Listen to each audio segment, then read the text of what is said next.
I stopped by the flower shop owned by my best friend of more than 50 years to buy roses for my wife's birthday. The moment I stepped inside, he grabbed my arm. The retired private investigator's face had gone completely pale. "Quick," he whispered, dragging me toward a storage room. "Hide in here and don't make a sound." Before I could ask a single question, he locked the door behind me. 5 minutes later, I heard the shop bell ring. Then I heard my wife's voice, and my son-in-law's. What they said next made my stomach drop. "Welcome back to Revenge, Dad. Before we continue, I'd love to hear from you. Drop a comment and tell me. Have you ever discovered someone close to you was betraying you? Your story matters here. Just a quick note, some details are fictionalized for storytelling and reflection, but the message at the heart of this is what truly counts." Floyd's hand closed around my shoulder before I could say hello. His face drained of color in a way I'd never seen in 53 years of friendship. I'd come to Ashford Flowers for the same reason I'd come every December 13th for the past 40 years, red roses for my wife's birthday party. At 68, after building Mercer Climate Solutions from a single truck into a regional HVAC empire and retiring 5 years ago, I thought I'd finally earned the kind of peace that comes with ordinary Friday afternoons and predictable traditions. The shop doorbell had chimed its familiar two-note greeting, Floyd Ashford. 69 white hair, still thick as it had been when we were 16, shoulders still square from 2 decades as a private investigator before he'd traded surveillance for flower arrangements, looked up from trimming stems at the counter. Then his face went the color of old snow. The scissors clattered against the tile. He crossed the shop in 4 strides faster than a man his age had any right to move, and his fingers dug into my jacket with the kind of grip that leaves bruises. "Floyd, what? No matter what you hear," he whispered, his breath hot against my ear, "don't come out. Trust me. Please." Before I could answer, before I could ask what the hell was happening in a flower shop on a Friday afternoon, he was pulling me past the display buckets of carnations and lilies around the counter through the door marked "Employees Only." The back room smelled like cardboard and damp soil and decades of accumulated dust. Floyd shoved me between stacked boxes of ribbon and a shelf of ceramic vases into a space barely wide enough for my shoulders. "Don't make a sound," he said through the door, crack his voice barely audible. "I mean it." The lock clicked. I crouched there in the darkness, my knees protesting my heart, hammering against my ribs like it was trying to break through bone. Through the thin wood, I could hear Floyd's breathing, fast, shallow, the kind of breathing that comes before panic or violence. At 68, I'd seen Floyd calm through his divorce, through his daughter's accident, through the death of his first business partner. I'd never seen him look terrified. What could make a man who'd faced down armed suspects in 22 years as a private investigator look this scared in his own flower shop? The doorbell chimed again. Footsteps crossed the shop floor. 2 sets. One light familiar, the click of heels I'd heard on the kitchen tile for 4 decades. The other, heavier, deliberate, expensive shoes on cheap flooring. But my wife's voice, warm, bright, the voice that had read bedtime stories to our daughter, and good morning greetings to me for longer than some people stay alive. "The roses are lovely this year. Mrs. Mercer."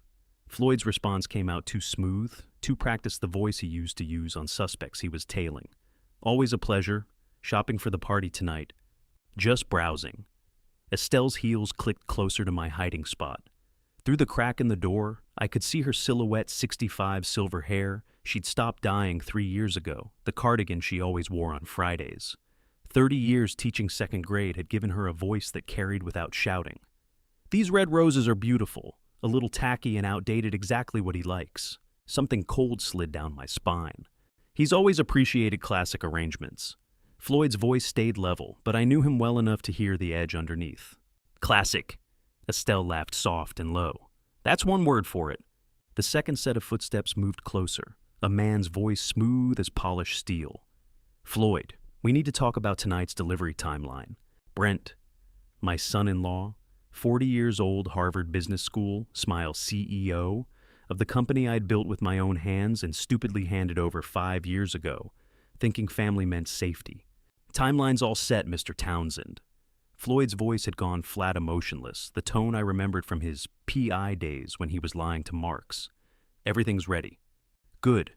Brent's shoes stopped inches from the storage room door. "What about tonight?" Estelle asked, her voice dropping lower. Once he signs, everything will belong to us. The paperwork's clean. Simple transfer of assets for estate planning purposes. He won't even read it before he signs. He never does, Estelle said. The floor tilted. My hand found the wall pressing against rough concrete to keep from falling. Finally, Estelle added, and there was something in that word, relief, satisfaction, the sound of someone reaching the end of a very long wait. My wife, the woman who'd stood beside me in a courthouse in 1982, wearing a borrowed dress and holding discount flowers. The woman who'd gripped my hand in the delivery room when our daughter was born. The woman I'd bought red roses for every December 13th, because that was the day she'd told me yes. Tacky. Make sure he's in a good mood tonight. Brent said, his voice already fading toward the door. Everything depends on the signature. We're running out of time. He's always in a good mood on my birthday. Estelle's heels clicked away. It's pathetic, really. Predictable. The doorbell chimed. Silence flooded the shop like water filling a drowning man's lungs. I sat in the darkness, my back against boxes of wire and foam, the scent of roses drifting through the crack in the door. The same roses I'd bought every year, the same flowers I'd thought meant something. 40 years of December 13ths. 40 years of thinking tacky and outdated meant beloved and familiar. Tacky, that single word. 40 years. The lock clicked, light spilled into the storage room too bright after the darkness, and Floyd stood in the doorway. Not panicked anymore, just tired. The kind of tired that settles into bone after carrying weight you can't put down. I've known for 7 months, he said quietly, his voice steady. Now the voice of someone who's rehearsed this moment in his head 100 times.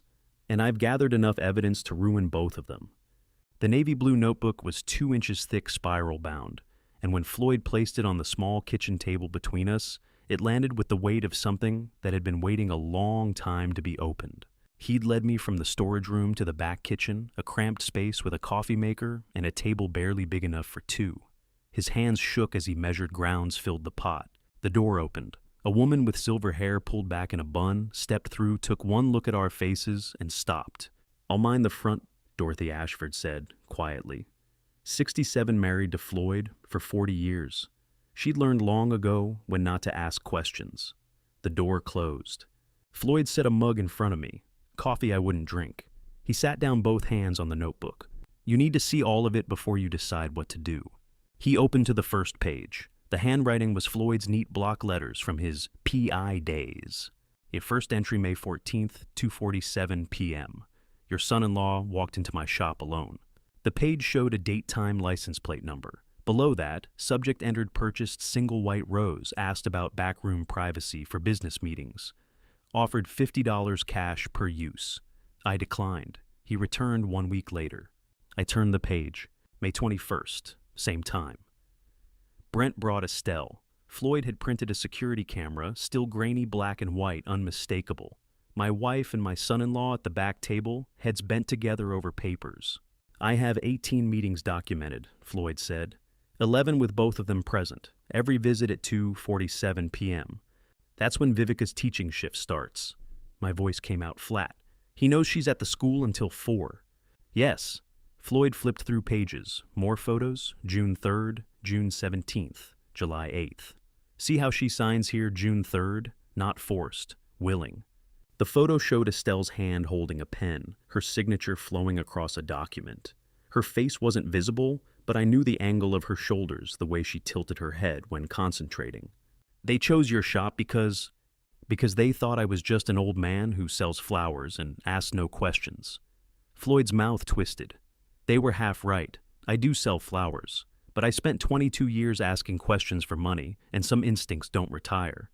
I turned more pages. The notebook was meticulous. License plates cross-referenced with DMV records. Timestamps verified by credit card receipts from the coffee shop next door, where Brent always bought 2 lattes first. Photographs from 3 angles Floyd had set up cameras. Not just watched, documented. How do you reconcile 40 years of marriage with 18 documented meetings where your wife signs papers to steal your life? Why didn't you tell me? The question came out quiet. In May, in June. Why wait 7 months? Floyd was silent. Outside I could hear Dorothy talking to a customer, her voice cheerful and practiced. Normal Friday afternoon in a flower shop. Because I needed proof, Floyd said finally. Not suspicion, not a hunch. Proof you couldn't explain away. Would you have believed me in May? Without this, he tapped the notebook. Or, would you have asked her about it? The answer sat in my chest like a stone. I would have asked her, I said, and she would have explained it away. Yes. Floyd's voice was gentle. She would have said Brent was helping with estate planning or updating paperwork. You would have believed her because you've trusted her for 40 years. And then they would have known I was watching. He flipped to a page near the back. August 23rd. A printed email subject line, asset transfer timeline. A former Mercer Climate employee had forwarded the email chain to Floyd anonymously 3 months earlier, afraid of what they'd seen, but unwilling to go to the police alone. I didn't ask the employee's name. I hoped I was wrong, Floyd said quietly. For the first 3 months, I hoped every day that there was some explanation I wasn't seeing, that I was paranoid, that my training was making me suspicious of innocent meetings. But you weren't wrong. No, I wasn't wrong. I closed the notebook, stood. My knees felt unsteady. The kitchen was too small, too warm, the smell of coffee suddenly nauseating. I walked to the shop floor. Dorothy was behind the counter arranging carnations in a glass vase. She looked up, but didn't speak. The shop was empty late afternoon lull. The roses were still there, red, yellow, white, arranged in buckets by the window. Sunlight caught the petals. I looked at them for a long time. Then I chose 12 red roses, long stems, perfect blooms. The same ones I'd bought every December 13th since 1984. Floyd had followed me out. You're still going to the party after everything you just saw? I'm going because of everything I just saw. I handed the roses to Dorothy. And I'm buying these because that's what I came here to do. Dorothy wrapped them in brown paper, tied the bundle with twine, rang up the sale without meeting my eyes. $12 even, she said. $12, 40 years, same roses every birthday. I laid the money on the counter. Floyd walked me to the door, his hand on my shoulder again. Not panicked this time, just steady. Old friend to old friend. What are you going to do? He asked. I don't know yet, I said, but I'll figure it out before I sign anything. I placed the roses on the passenger seat and started the engine. Through the windshield 3 miles ahead, I could see my house, the one I'd worked 30 years to own, lit up like a celebration. Party guests would be arriving in 90 minutes. Estelle would be setting the table. And Brent would be waiting for me to sign papers that would make him owner of everything I'd built. The traffic light ahead turned red. I stopped roses on the passenger seat house lights visible 3 miles ahead. 90 minutes until the party. 90 minutes to figure out what I was going to do. When did I first know something was wrong with Brent Townsend? Really know in the way your body knows, before your brain admits it. The memory came back sharp and clear, autumn evening 10 years ago. October, maybe November. The dining room table I'd built from oak in 1993, the one Vivica had done her homework on for 15 years. Candles burning. Estelle's roast chicken with rosemary, the recipe she'd perfected over 30 years of Friday dinners. Vivica had brought him home for the first time. She was 31 then, teaching 3rd grade at the same school, where Estelle taught 2nd, nervous in the way people get when they're introducing someone they think might be important. Brent was 32, Harvard Business School, on his resume consulting firm downtown. Handsome in that catalog way, where every feature is technically correct, but nothing stands out enough to remember. We ate chicken, made small talk. He complimented the house, asked about the neighborhood, said the right things about Vivica's teaching career. Everything normal. Then he turned to me. Distribution in HVAC must be challenging.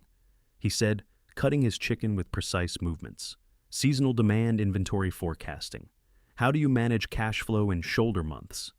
I remember stopping mid-bite, not because the question was rude, because it was specific, technical, the kind of question you ask when you understand the industry, not when you're making polite conversation with your girlfriend's father. We carry higher inventory in spring and fall, I said slowly, watching his face. Pre-position units before peak seasons. Summer and winter are when we collect. Smart. He nodded, genuine interest in his eyes. And supplier contracts, do you lock in pricing annually or negotiate quarterly? Depends on the manufacturer. Of course, he smiled. Carrier versus train, different relationship dynamics. He knew the manufacturers, knew enough to know they had different contract structures. Vivica was glowing. Estelle was refilling water glasses. Everything looked normal, but my stomach had gone tight. Later, washing dishes at the sink, Estelle came up beside me. "You like him, don't you?" she asked. "He's intelligent," I said. And I scrubbed a plate watching Brent and Vivica through the kitchen window. They were on the back porch, her head on his shoulder, both of them laughing at something I couldn't hear. "So smart," I said quietly. "Too smart." Estelle had touched my arm. "That's a good thing, honey. Vivica needs someone who can keep up with her." But that wasn't what bothered me. What bothered me was simpler. No one asks those questions on a first meeting. No one knows to ask about carrier versus train unless they have researched beforehand, unless they've done homework. Why would Vivica's new boyfriend research my business? I'd looked at them through the window, my daughter happy, laughing safe in someone's arms, and I'd made a choice. I chose to believe I was being paranoid. I chose to believe he was just making conversation, being interested, trying to impress. Why do we ignore the warnings our bodies give us when our children bring someone home they love? I chose love over instinct. It seemed kind at the time. 3 years later, they married. Small ceremony courthouse wedding, because Vivica wanted simple, and Brent said he didn't care about pageantry. I walked her down a municipal hallway in a building that smelled like floor wax and paid parking. She wore a blue dress. He wore a suit that cost more than my first car. 2 years after that, 4 years after that first dinner, I sat in my office on the 4th floor of Mercer Climate Solutions and signed the papers that made him CEO. I was 63. I'd built the company from a single truck in 1984. 35 years of 6 a.m. service calls and midnight emergency repairs and learning to read installation manuals in 3 languages because that's what it took to stay competitive. The desk I was packing had been mine since we moved into this building in 2003. Photos on the wall, first employee hire, 100th install, 1,000th customer. Brent stood by the window, hands in his pockets, 35 years old, and wearing confidence like a well-tailored jacket. Attorney Keith Stratton sat across from me with the transfer documents spread out on the desk. Keith had handled our corporate filings for 18 years and knew better than to ask why a 63-year-old man was handing his company to his son-in-law. His job was paperwork, not questions. "I sign here, and initial here," Keith said, tapping each page with his pen. "Mr. Townsend assumes full executive authority, effective immediately." I signed. The pen was the same one I'd used to sign the original incorporation papers in 1984. Black ink, steady hand. "Take care of it," I said to Brent when the last signature was done. "I built this for family." He crossed the office, held out his hand. Firm handshake, eye contact, everything correct. "I understand exactly what you built, Harlan," he said. "I won't forget." I carried the cardboard box to the elevator. Photos awards calculator I'd bought the year Vivica was born. Pressed the button. Waited. Before the doors closed, I looked back through the glass wall of the executive suite. Brent had already taken my chair. He sat facing the window silhouette against afternoon light, hands folded on the desk like he'd been sitting there his entire life. Our eyes met through the glass. He raised his hand, slight wave, professional, respectful. I nodded. The elevator doors closed. The elevator descended. 35 years compressed into 60 seconds of mechanical hum. I gave him the keys to everything I'd built with a smile, with love, with trust, because he was family. Because I thought family meant safety. 5 years later, sitting in my car at a red light with roses on the passenger seat, I understand he wanted those keys before he ever met my daughter. The questions at that first dinner weren't curiosity. They were confirmation. He'd already decided I was worth targeting. Dinner was just verifying I was the kind of man who'd hand over everything for family. And I was. The flashback dissolved. My hands were on the steering wheel. The traffic light was green. I didn't know how long it had been green. That first dinner, that handover, every choice I made with love made me easier to rob. And in 90 minutes at Estelle's birthday party, Brent would ask me to sign one more paper, thinking I still didn't see the pattern. But I saw the pattern 3 years ago and chose to look away. The numbers didn't lie, but I chose to ignore them anyway because the man stealing from me was married to my daughter. It was autumn 2021. I was 65, officially retired from Mercer Climate for 2 years. Brown leather reading chair and my home office desk lamp, throwing warm light across quarterly financial reports I still received out of habit. Old routines die hard. The third quarter summary sat open on my lap. Revenue looked solid. Operating expenses, normal. Then one line item caught my eye and wouldn't let go. Strategic consulting expenses up 340% year over year. Cold coffee sat beside me in the mug Vivica had given me for Father's Day back when she was 12. The coffee had been hot an hour ago when I'd started reading. Now it was cold because I'd been staring at that one number for 60 minutes. 340%. Supply chain consulting doesn't jump like that. Not in a mature business. Not unless something is fundamentally wrong or someone is billing expenses that don't exist. I'd built that company on understanding what numbers should look like. 35 years of reading balance sheets, spotting discrepancies, knowing when contractors were padding invoices or managers were hiding problems. My hands knew fraud the way a mechanic's hands know engine trouble. But this was Brent. Family. He ran the company now. Surely he knew what he was doing. I picked up my phone, dialed his office. He answered on the second ring. Harlan? His voice was smooth, confident, exactly the way a CEO should sound. Good to hear from you. How's retirement treating you? Fine. Good. I looked at the report again. I'm reading Q3 financials. Consulting line jumped significantly. Just wanted to understand it. Ah, yes. No hesitation, no defensiveness. We're restructuring the entire supply chain. External consultants are expensive, but necessary for the complexity we're dealing with. It'll pay off in year 2 when we see efficiency gains. The answer was perfect. Exactly what you'd say if you were legitimately investing in growth. Exactly what you'd say if you were lying. What firm are you using? I asked. Couple of them. Northeast Asset Partners handles logistics modeling. We brought in a smaller boutique for vendor negotiations. I can send you the contracts if you want a review. No, I set the report down. Just wanted to understand the jump. Always good to ask questions, Harlan. Warmth in his voice, respect. That's why you built something worth protecting. We said goodbye. I hung up. I looked at the report one more time. 340%. My gut said wrong. My experience said wrong. Every instinct I'd trusted for 35 years said wrong. But my son-in-law had given me a reasonable answer. Why do we become amateurs in our own lives when the people we love are involved? I put the report in my desk drawer, turned the small brass key in the lock. The click sounded final, absolute, like a door closing on a question I didn't want to answer. That report stayed locked in that drawer for 3 years. I'd put it there to keep it safe. What I was really doing was keeping myself safe from what it meant. I wasn't locking away paper. I was locking away the truth. 1 year later, Christmas 2022, the dining room table I'd built from oak 30 years earlier, the one where Brent had asked his 2 specific questions, the one where Vivica had done homework and eaten birthday cake and become the woman I was proudest of in the entire world. The table was full: turkey mashed potatoes, green beans with almonds, rolls from the bakery Estelle had been using since Vivica was born, candles burning. Everything looked right. Everything felt hollow. Vivica sat across from me, 35 years old, teaching art to 3rd graders at the same school where Estelle taught reading. She ate, said please and thank you, didn't meet my eyes. Ren, 3 years old, chattering about her toys and the Christmas play where she got to be a reindeer. Her voice was the only real sound in the room. Everyone else was performing. I tried. How's your class this year, Vivica? I passed the potatoes. Still teaching 3rd grade art? Fine. She took the bowl without looking up. They're fine. Brent made appropriate conversation about the weather, the food plans for New Year's. Estelle served and smiled and played hostess like nothing was wrong. Maybe to her nothing was.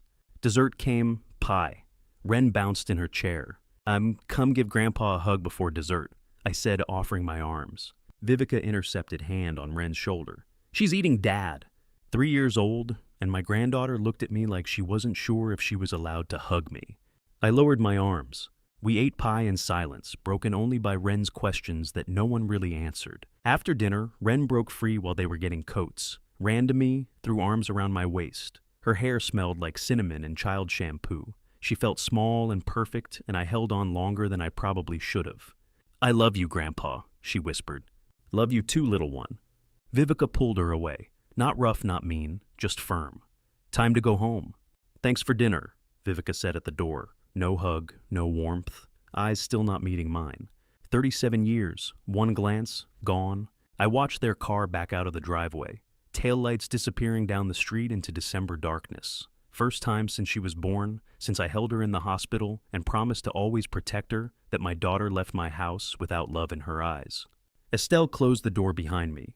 She's having her own problems. she said, already walking back to the kitchen. Don't pressure her. Yes, I said to the closed door. I didn't ask what problems. I didn't ask why my daughter couldn't look at me anymore. I didn't ask why my granddaughter needed permission to hug me. I just accepted it, like I'd accepted the consulting expenses, like I'd accepted every warning sign, because examining them meant breaking something I wasn't ready to break. The memories dissolve. I'm pulling into my driveway now, 5:30 in the evening, Rose is still on the passenger seat. Through the front window, I can see Estelle setting the table, the same table where 2 years ago my daughter wouldn't look at me. In 90 minutes, that daughter will be here at the party where Brent expects me to sign away everything. What he doesn't know is that Vivica already knows the truth. How Vivica knows, I'll find out soon enough. First, I have to walk through that front door. I sat in my car for 20 minutes, engine off, watching my own house prepare to betray me. 5:30 in the evening. December, darkness coming, early. Streetlights already glowing orange against blue twilight. My house sat 40 feet ahead. 3-bedroom suburban colonial white siding. I'd repainted myself in 2008.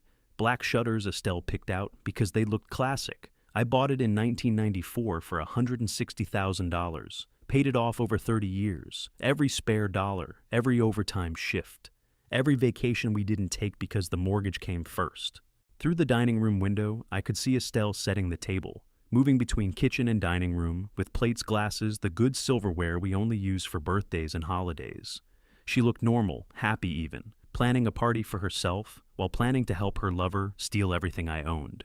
The roses sat on the passenger seat beside me, brown paper wrapping already wilting at the edges. 30 years, 60-hour weeks when I was building the business, 100-hour weeks when competition got tough. Every mortgage payment on time, never late, never missed. For what? So my son-in-law could steal it in one signature. I could see the table through the window, the same oak table where we'd celebrated Vivica's first day of kindergarten, with cupcakes and candles. Her high school graduation with sparkling cider because she was only 18. Her wedding to Brent with champagne and toasts about family and future. Family. A car pulled into the driveway. New BMW black gleaming under the porch light like it had been detailed that afternoon. I'd never seen it before. The driver's door opened and Brent stepped out in a charcoal suit that probably cost more than my first month's salary at the HVAC company where I'd started as an installer. He carried a briefcase, leather expensive the kind lawyers use. He walked up the front steps like he owned the place. Maybe he thought he already did. I sat in the dark car doing math in my head. That's a $60,000 vehicle. The CEO salary I'd approved before I retired was $90,000, unless he'd given himself a raise. Unless he was using company funds for personal expenses. Of course he was. That's what this had always been about. The BMW sat in my driveway like evidence I'd been too stupid to see for 8 years. Every expensive suit. Every luxury Vivica mentioned in passing. Every time Brent picked up the check at dinner with casual generosity that I'd thought was success but was actually theft. How do you walk into your own home, knowing the table, you bought the walls, you painted the mortgage you sacrificed for, are about to be signed away to the man sitting at that table? The front door opened. Ren came running down the steps in a red sweater and Jean's dark hair bouncing. 7-year-old gap, where her front tooth was growing back in face that looked exactly like Vivica's at that age. She saw my car and her whole face lit up pure joy, uncomplicated the way children love before they learn reasons not to. She ran to the driver's window and yanked the door open before I could react. "Grandpa." She threw her arms around my neck, squeezing tight. She smelled like apples and children's shampoo and something sweet I couldn't identify. "You're here. Why are you sitting in the car?" "Just thinking, sweetheart." "About what?" "Grown-up things. Nothing important." She pulled back, studying my face with the seriousness children use when they know something's wrong, but don't have words for it yet. "Come on." She grabbed my arm, tugging. "Grandma made your favorite cake, and there's so many people inside already." I let her pull me out of the car, grabbed the roses from the passenger seat. The paper crinkled in my hand. What are those?" Ren asked. "Roses, for your grandma's birthday." "They're pretty. She'll like them." "No," I thought, "she won't. She already told me they're tacky." Ren pulled me toward the house, her hand small and warm in mine. She was talking, words spilling out in that 7-year-old way, where everything is urgent and important and connected by logic only children understand. "And Mom's inside. She got here like an hour ago. And Grandma's making so much food. And Dad brought his friend Lyle. I stopped walking. Ren tugged harder. Come on, Grandpa! And Lyle's already here. Yeah, he came with Dad. He's really nice. He asked me about school and everything. It's not even 6 o'clock, I said quietly. Ren didn't hear the weight in my voice. I know he and Dad have been in the dining room with papers and stuff for like forever. Mom told me not to bother them. But you're here now, so we can start the party. Papers and stuff. Brent's lawyer brought papers to my house an hour before the party started. Sat in my dining room, the one I paid for preparing documents to take everything I owned. Not pretending it was casual, not hiding it. They were that confident, that certain I'd just sign whatever they put in front of me, because I was predictable old Harlan who trusted family and never asked hard questions. An hour early, papers ready. They thought I'd just sign. Ren pulled harder. Grandpa, come on, everyone's waiting. I looked down at her. 7 years old, and she had no idea what was happening in her grandparents' house tonight. No idea her father was a thief. No idea her grandmother was a conspirator. No idea that in 90 minutes, everything she thought was normal was going to shatter. I squeezed her hand. Okay, sweetheart, let's go inside. She beamed and pulled me up the front steps. The porch light cast our shadows long across the lawn. The door was open, warm light spilling out into December cold. I could hear voices inside Estelle's laugh, someone else talking music, playing softly. Ren pulled me through the door. It closed behind us with a soft click, the sound of a trap completing. I stood in my own entryway holding 12 red roses in one hand and my granddaughter's hand in the other. The house smelled like roast and cake and coffee. Everything normal, everything a lie.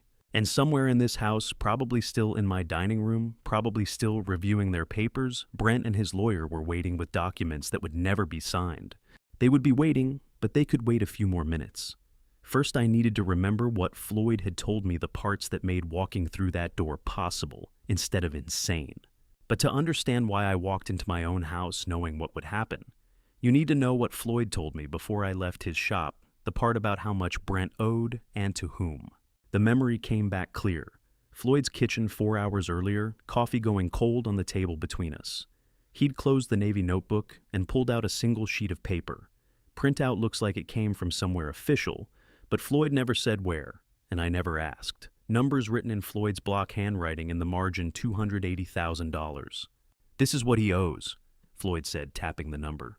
$280,000 to an interstate gambling operation. I'd stared at the paper. Gambling Brent doesn't... I stopped. Because what was I going to say? That I'd never seen him gamble, I'd never seen him ask those questions at first dinner either, but he had. I'd never seen him embezzle from my company, but the numbers said he did. I've never seen him gamble. I finished quietly. That's the point. Floyd folded the paper precise creases. This isn't poker night with friends. This is underground football betting, college and pro. The kind you hide from everyone. The kind that starts small and gets out of control before you realize you're in too deep. $280,000. That's not casual betting. That's addiction. That's desperation. How do you know it's him? I asked. Floyd pulled out his phone, showed me a photo. Bank transfer receipt. Brent's name at the top, payment to something called Northeast Consulting Group. Except Floyd had traced the LLC registration, and Northeast Consulting Group was a shell company for an operation running book across 5 states. I have 12 different transfers, Floyd said, all to shells that trace back to the same network. He's been betting for 3 years, started small, got in deep, tried to get out, couldn't. And now he's in debt to criminals. Not just criminals. This network has a reputation. Floyd's voice went flat, the tone he used to use on surveillance reports when he was stating facts without emotion. I found 2 previous cases through old contacts, Hartford 2019, Newark 2021, both debtors hospitalized when they couldn't pay on time. The kitchen suddenly felt smaller. Define hospitalized.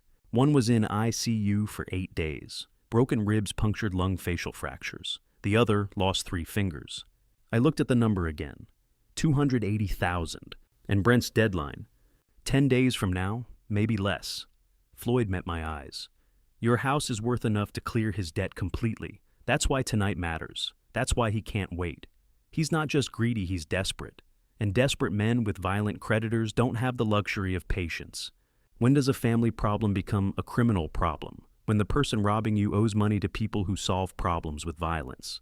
I'd sat there processing that information. My son-in-law wasn't just a thief. He was a debtor to violent criminals who were using my assets as collateral in a world I didn't understand.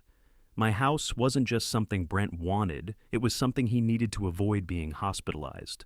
Or worse. There's more, Floyd said. Of course there was. He pulled out a tablet, opened a folder. Security camera stills from his shop. I recognized the back table where I'd heard them talking. Different dates in the corner of each photo. May 14th, 2023. June 3rd, 2023. August 17th, 2023. 11 photos total, all showing the same thing: Brent and Estelle sitting at that table, papers spread between them, heads together, like co-conspirators planning something important. Because that's exactly what they were. Floyd zoomed in on one photo. June 3rd. Estelle held a pen reading a document. Her face showed concentration, not confusion. Not fear. Not someone being manipulated. Someone reading carefully before signing something she understood. "And see how she signs here," Floyd pointed. Not hesitant, not forced. She's reading every word, then signing deliberately. This is willing participation. I looked at the date, June 2023, 19 months ago. Vivica's birthday had been that month. We'd celebrated together, all of us. Estelle, Brent, Vivica, Ren, me, cake and candles, and Ren singing off key. The next week, apparently, my wife sat in Floyd's shop, signing documents to steal everything I owned. What did Brent offer her? My voice sounded distant, like someone else was asking. 40%. After you sign the property transfer, after the divorce is filed, she gets 40% of the liquidated assets. She agreed 18 months ago. 40%. Not love, not passion, not even revenge for some wrong I'd committed. Just 40% of the money. Floyd scrolled through more photos. Different dates, same scene. My wife and my son-in-law meeting regularly at a flower shop they thought was safe, planning the systematic theft of my life savings and property. "How long?" I asked. "How long has she been—" I couldn't finish the sentence. 18 months, Floyd said quietly. First meeting was May 14th, 2023. I have every single one documented. Dates, times, duration. 11 meetings with both of them present. 7 more with just Brent. I looked down at my left hand. Gold wedding band worn thin after 40 years. I'd put it on in 1984 in a courthouse with discount flowers and believed it meant something permanent. 18 months, 40%, 40 years. Yet she chose this, I said, not a question. Yes, she chose this. Floyd closed the tablet. The photos disappeared, but the truth remained. My wife wasn't a victim of Brent's manipulation. She was his business partner. For a year and a half, while I ate breakfast across from her, while she kissed me goodnight, while she planned her 65th birthday party, she was also planning how to steal my house and divorce me for profit. And in less than 2 hours at her birthday party, they expected me to sign papers making their partnership profitable. Except they weren't going to get what they expected, because 6 months before I found out the full truth, my instincts had already told me enough. 6 months before that birthday party, before Floyd showed me the notebook, before I knew the full scope of the betrayal, I walked into my attorney's office and asked a single question.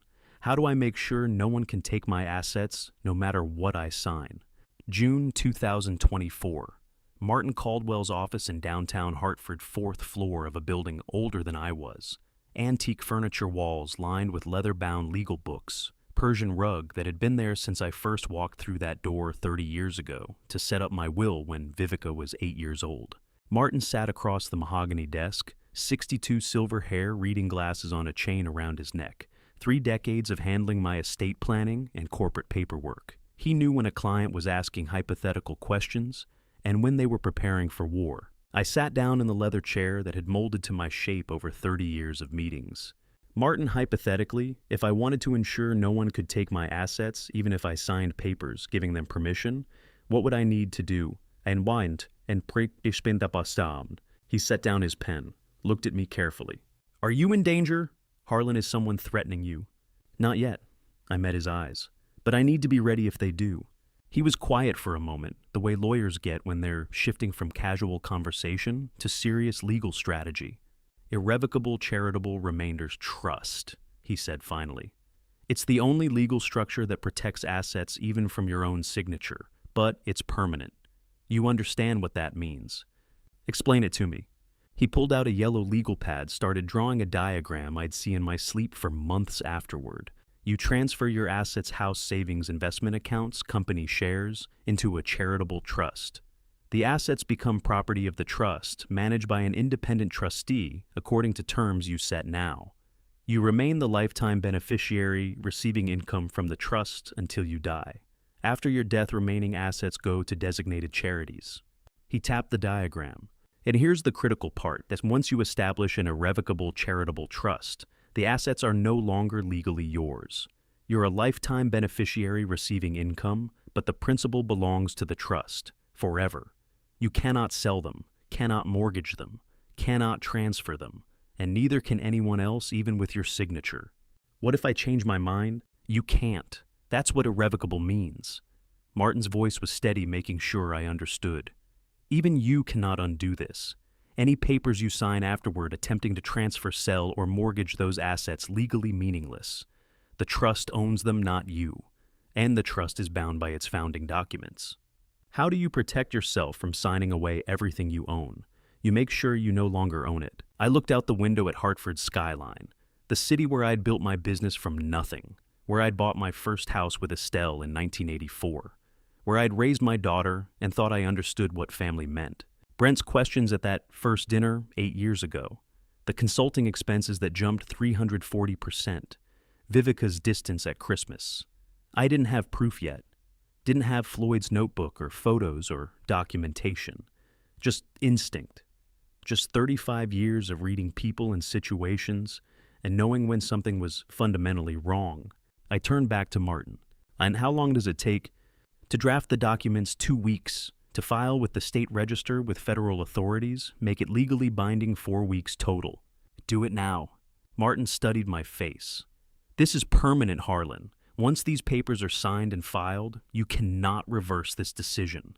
Ever. Even if circumstances change. Even if you desperately need those assets for something else. Are you certain? I thought about Estelle setting the table for her birthday party. About Brent and his expensive suits, driving expensive cars on a salary that shouldn't support that lifestyle. About my daughter's eyes not meeting mine across the Christmas table. I'm certain that if someone tries to take everything I've built, they'll find the vault empty. Martin nodded once. Then we'll start immediately. 2 weeks later, I sat in that same chair, reviewing documents.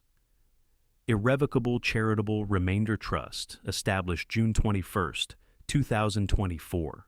Principal assets, residential property at 447 Maple Street, Hartford, assessed value $1.4 million. Savings account at Hartford Federal Credit Union, $620,000. Company shares, Mercer Climate Solutions, minority shareholder position, estimated value $400,000. Total $2.4 million, give or take. I signed my name on 9 different pages, initialed 14 more. Martin's paralegal notarized everything, her stamp pressing into the paper with official finality. 2 weeks after that, Martin called. It's registered, he said. Connecticut Department of Justice has it on file. Federal government has been notified. The trust is active and binding. So if someone shows up with papers trying to transfer my house, those papers are worthless. You don't own the house to transfer. The trust does. And the trust's founding documents prohibit any such transfer for the duration of your natural life. 4 weeks, irreversible, empty vault. I received the confirmation letter a week later. Official letterhead from the State of Connecticut Department of Justice Charitable Trust Division. Registration number, filing date, summary of terms. I read it once, folded it precisely, and placed it in my safe deposit box at the bank. That was June. By July, Floyd started noticing Brent's visits to the flower shop. By August, Floyd had enough suspicion to start documenting everything. By September, Brent and Estelle were deep into their conspiracy meeting, regularly signing agreements for how they'd split the assets after I signed them over. By December, they'd chosen tonight, Estelle's birthday party, as the moment to strike. And not one of them knew. Not Brent, not Estelle, not the lawyer Lyle, who was sitting in my dining room right now preparing documents. Not one of them realized that the house worth $1.4 million, the savings worth $620,000, the company shares worth $400,000. All of it was already gone. Not stolen, protected, locked behind legal walls even I couldn't break through. They'd been planning to rob a vault I'd emptied 6 months before they started planning the robbery. That gave me one kind of protection, but Floyd had shown me something else, something that explained why protecting my assets hadn't protected my family. You can steal money, property, even a marriage, but the cruelest theft is when someone takes your child and makes her believe you're the villain. Back in Floyd's kitchen that afternoon, after he'd shown me the conspiracy photos after the gambling debt revelation, he'd slid one more manila folder across the table between our coffee cups. "This is the part I almost didn't tell you," he said quietly. "Because once you know this, you can't unknow it." I opened the folder. Inside, printouts of text message records, a receipt from a convenience store 6 miles from my house. Purchase date, May 7th, 2022. Item, track phone prepaid mobile phone. Payment method, cash. No name recorded. Below that, security camera, still from the same store. Grainy black and white, but unmistakable. Estelle at the counter, cash in hand, buying a phone designed to be untraceable. "She bought this phone specifically to destroy your relationship with Vivica," Floyd said.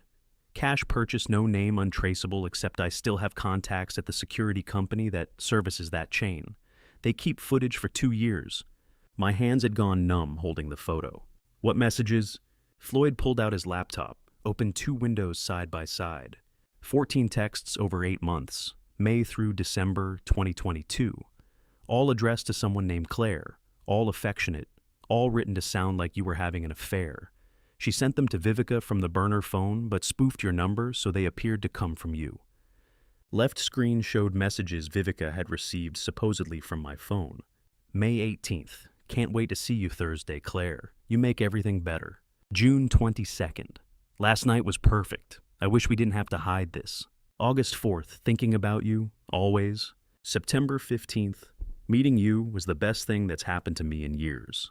14 messages, each one carefully crafted to sound like me having an affair. Floyd pointed to the right screen. "Here's what you actually texted on those same dates. May 18th, compressor shipment delayed. Can we push install to Friday? Sent to my warehouse manager. June 22nd, dinner at 7. Your choice of restaurant. Sent to Estelle. August 4th, reminder poker night moved to Tuesday. Group text to my Friday night card game. September 15th. Happy birthday, sweetheart. Love you. Sent to Vivica. Not one word matched, not one sentiment. Complete fabrication message by message, month by month, building a false narrative of betrayal while I texted about compressor shipments and dinner reservations. She's thought I was cheating on Estelle for 2 years, I said quietly, based on messages I never sent. Yes, and Estelle made sure Vivica found them. Accidentally left her phone unlocked. Casually mentioned you'd been distant lately. Asked if Vivica noticed anything different about your behavior. Classic gaslighting technique, plant the evidence, then act concerned. What do you call it when someone doesn't just turn your child against you, but builds an entire false history to justify it? I closed the laptop. Couldn't look at those messages anymore. My daughter had believed for 2 years that I was betraying her mother, that I was a liar, that I was the kind of man who'd throw away 40 years of marriage for someone named Claire who didn't even exist. Every Christmas dinner where she wouldn't meet my eyes, every birthday call that went to voicemail, every time I tried to see Ren and Vivica found a reason to say no. All of it built on messages I never sent from a phone Estelle bought with cash, specifically to frame me. There's one more thing you should know, Floyd said. He pulled up another photo on his laptop. November 23rd, 3 weeks ago. The photo showed my car, parked on a suburban street I recognized immediately Vivica's street in Avon, 2 houses down from hers. Evening leaves on the ground porch lights glowing. You were watching me. I was documenting Estelle's movements that night. She went to Vivica's house for dinner. I followed her. Then I saw your car. I remembered that night. Late November cold, getting dark early. I'd driven to Avon without planning to. Just found myself on her street parking, where I could see her house without being obvious. 40 minutes I'd sat there, watching my daughter through glass and distance and 2 years of lies that I couldn't bridge. Second floor window lit, Vivica's silhouette passing back and forth. Ren's smaller shadow at the desk, doing homework art project, probably construction paper and glue. Vivica taught art. Taught Ren to love color the same way she'd taught me to love her when she was born, and I held her for the first time and understood what unconditional meant. I'd pulled out my phone, typed, "I miss you," Finger hovered over send, deleted it. Typed, "Can we talk?" Deleted. Typed, "Vivica, your mother is lying to you." Stared at those words for a full minute, deleted. How do you prove you didn't send messages that look exactly like they came from your number? How do you tell your daughter her mother is framing you when she believes her mother is the victim? I could prove anything to a court. Burner phone receipts, spoofed numbers, timeline, discrepancies, digital forensics, showing the messages never touched my actual device. Any lawyer would take one look at Floyd's evidence and know we'd win. But I didn't know how to prove to my daughter that I wasn't who she thought I was. Couldn't undo 2 years of believing something false with a simple, "that wasn't me." 3 messages typed, 3 messages deleted, 0 sent. I'd put the phone away, started the engine, driven home through streets that all looked the same in the dark, pulled into my driveway where Estelle's car sat in its usual spot, walked into my house where my wife of 40 years was probably making dinner and planning my destruction. Floyd closed the laptop in his kitchen. The evidence disappeared from the screen, but remained in the folder in the photos and the digital trail that proved everything. "I can prove all of this in court," I said. "Yes, you can win every legal battle there is to win. But winning in court doesn't win back my daughter." "No," Floyd said quietly. "For that you need something else." He reached into his desk drawer and pulled out one more folder, thicker than the others. This one had a name written on the tab in Floyd's block handwriting. Brent Townsend, prior history. I opened it. What Floyd gave me wasn't hope for my daughter. It was proof that what Brent did to me, he'd done before to someone else's father, using the exact same playbook. The first page was a court filing. Hamilton County, Ohio. Case number stamped in the top right corner. Civil lawsuit filed March 2016. Plaintiff Robert J. Morrison, 70 years old, owner of Morrison Industrial Supply. Defendant Brent Allen Townsend, Chief Financial Officer. Allegations: unauthorized withdrawal of consulting fees totaling $180,000 over a 3-year period. Breach of fiduciary duty, fraud. I read it twice. "I found this 6 months ago," Floyd said. "Ran a background check the day you told me Brent was taking over your company. Took me 3 months to get the sealed court records through old contacts." The same pattern. Floyd nodded. Identical. Family business. Older owner who trusted him. Son-in-law position: Brent married Morrison's daughter in 2013. Gained financial control. Started with small consulting fees that looked legitimate.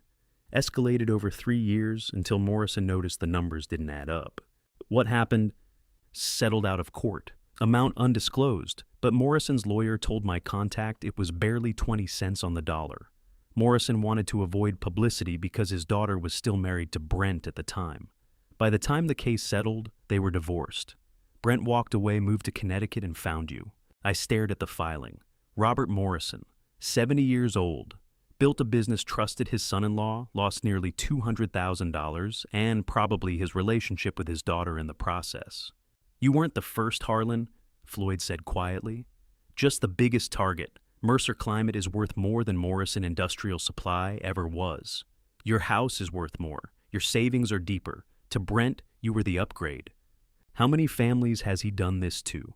How many fathers sat exactly where I'm sitting, discovering too late they married their daughter to a professional thief?" Floyd closed that folder and opened his laptop. Bank records filled the screen, months of transactions I recognized from my own quarterly reports, but never questioned, because the amount seemed reasonable and Brent always had explanations. 2 shell companies, Floyd said, pointing at the screen. Townsend Strategic Consulting, registered in Delaware. NE Asset Partners, LLC, registered in Nevada. Both list Brent as managing director. Both receive quarterly payments from Mercer Climate Solutions for consulting services that were never actually performed. He scrolled through the records. April 2022, $28,000 to Townsend Strategic. August 2022, $15,000 to NE Asset Partners. November 2022, $32,000 split between both. The pattern continued quarter after quarter, adding up to numbers that made my chest tighten. Over 3 years, Floyd said, doing the math, I could already see $247,000. Withdrawn from your company using fake consulting contracts funneled through shells, then distributed some to the gambling network to service his debt, the rest into offshore accounts I'm still tracing. "That's wire fraud," I said. Federal crime. That's why Detective Simone Garrett already contacted the FBI. After tonight's arrest on the elder abuse and conspiracy charges, this becomes a federal investigation. Brent won't just lose his freedom for a few years, he'll lose decades. Floyd pulled out his phone, dialed a number he had saved under a single letter G. 2 rings, a woman's voice answered. "Garrett, Simone, it's Floyd. I have Harlan here, putting you on speaker." The voice that came through was calm, professional, the tone of someone who'd coordinated operations like this before. "Mr. Mercer, we've been planning this for 2 weeks. You understand what you're walking into tonight. And down the Starkestaus." "I understand," I said. "Then let's confirm the sequence. You enter the party normally, greet guests, play the gracious host. When Brent presents the papers, you take the pen, but don't sign. You say what exactly? That I want to listen to something first. And you play the recording Floyd provided, the one from this afternoon at the flower shop." "Yes." "At that point, you text me the rose emoji. We're parked 3 houses down, me and 2 officers. We enter within 60 seconds with the arrest warrant. Lyle Prescott gets escorted out first to prevent any document destruction." "Questions?" "Estelle. We'll need her statement, but the charges are against Brent primarily. Her involvement depends on what she says and what we find in discovery. This is about stopping him, Mr. Mercer. The rest follows." I looked at Floyd. He was watching me carefully, giving me space to back out if I wanted. "Harlan," Detective Garrett said, voice softer now, "are you absolutely sure? Once I walk through that door with a warrant, there's no going back. Your wife will know. Your guests will know. This becomes public record." "I've been sure since the moment I heard her call my roses tacky," I said. Everything after that was just gathering proof. Silence on the line. Then, "Okay, we move at 7:15 p.m. Text when ready." The call ended. Floyd and I sat in his kitchen as the afternoon light started fading. 4 p.m. now. 3 hours until the party. 3 hours until 40 years of marriage ended, and my son-in-law discovered that stealing from me had been the worst decision of his life. "You could still handle this through lawyers?" Floyd said. "Quiet settlement, no public arrest, no scene in front of 12 dinner guests." I stood, picked up the bouquet of 12 red roses from the counter where Dorothy had wrapped them hours ago, looked Floyd in the eye. "I spent 40 years building quietly," I said. "They can lose everything loudly." Floyd stood too, extended his hand. I shook it firm. "Grip old friend to old friend." "And then let's go ruin them," he said. 40 years building, 1 night destroying. Fair trade. I walked out of that flower shop at 3:20 in the afternoon, roses in hand, every piece of evidence documented, every move planned with precision. 4 hours until Estelle's birthday party. 4 hours until Brent and Estelle and Lyle sat at my dining room table, expecting me to sign away everything I'd built over 35 years of work. They had no idea the vault was already empty. They had no idea Detective Garrett was coordinating with the FBI. They had no idea Floyd had 7 months of surveillance. All they knew was that predictable old Harlan always showed up with roses on his wife's birthday and never asked hard questions. Those 4 hours passed like water through my hands. By 7 o'clock, I was standing in my living room, watching my wife transform into someone I'd stopped recognizing. The doorbell rang at exactly 7 o'clock, and I watched my wife's face transform into something I no longer recognized, the smile of a woman who believed she'd already won. "I'll get it," Estelle called, voice bright and warm. She smoothed her burgundy silk dress, the one I'd bought for our anniversary 2 years ago. The first guests arrived. Neighbors Estelle's book club, friends, people who had no idea they were walking into a trap. I played my role, shook hands, smiled. The house smelled like rosemary and garlic from catered food, baked brie, roasted vegetables, herb chicken. Crystal champagne glasses lined the dining room table. Brent stood in the corner with Lyle Prescott, 51 sharp suit leather briefcase at his feet, eyes tracking movement with calculation. They weren't hiding. They wanted me to see them waiting. I caught Brent's eye. He raised his champagne glass. I nodded back. 2 men who understood exactly what tonight meant, pretending we were family. More guests arrived. December cold rushed in with each opening door. 12 people total, enough to make it a party. Enough to make what came next feel public. Estelle moved through the room like she was hosting a celebration instead of planning robbery. She touched arms, laughed, thanked people for coming. The performance was flawless. 7:15. Party in full swing. Someone had started the playlist soft jazz. I held a champagne glass I hadn't drunk from cataloging faces and exits, and the placement of Brent's briefcase. The doorbell rang again. Estelle frowned. I think everyone's here already. I opened the door. Vivica stood on the porch alone. No Brent beside her, which was unusual because they always arrived together. Her eyes met mine no distance for the first time in 2 years. "Dad," she said quietly, then stepped forward and hugged me. The champagne glass shook in my hand. Liquid sloshed. A guest nearby noticed. "Are you all right?" she asked. "Fine, just glad to see my daughter." Vivica pulled back. Her perfume was the same jasmine scent from high school. Her hands trembled. "Can we talk?" she whispered. "Privately?" I glanced across the room. Brent was watching. So was Lyle. "My studies," I said. We walked through the party into my study at the back of the house. I closed the door. Vivica turned to face me, eyes wet. "If Floyd sent me everything," she said. 3 days ago. Photos, bank records, the burner phone receipts. All of it. My chest tightened. 3 days? I didn't know how to. Her voice broke. "Dad, I thought you were having an affair. For 2 years I thought you were betraying Mom, and I hated you for it, and I was so wrong." "Stop." I put my hands on her shoulders. "You have nothing to apologize for. Your mother built that lie carefully. You believed what you were supposed to believe. But I should have asked you.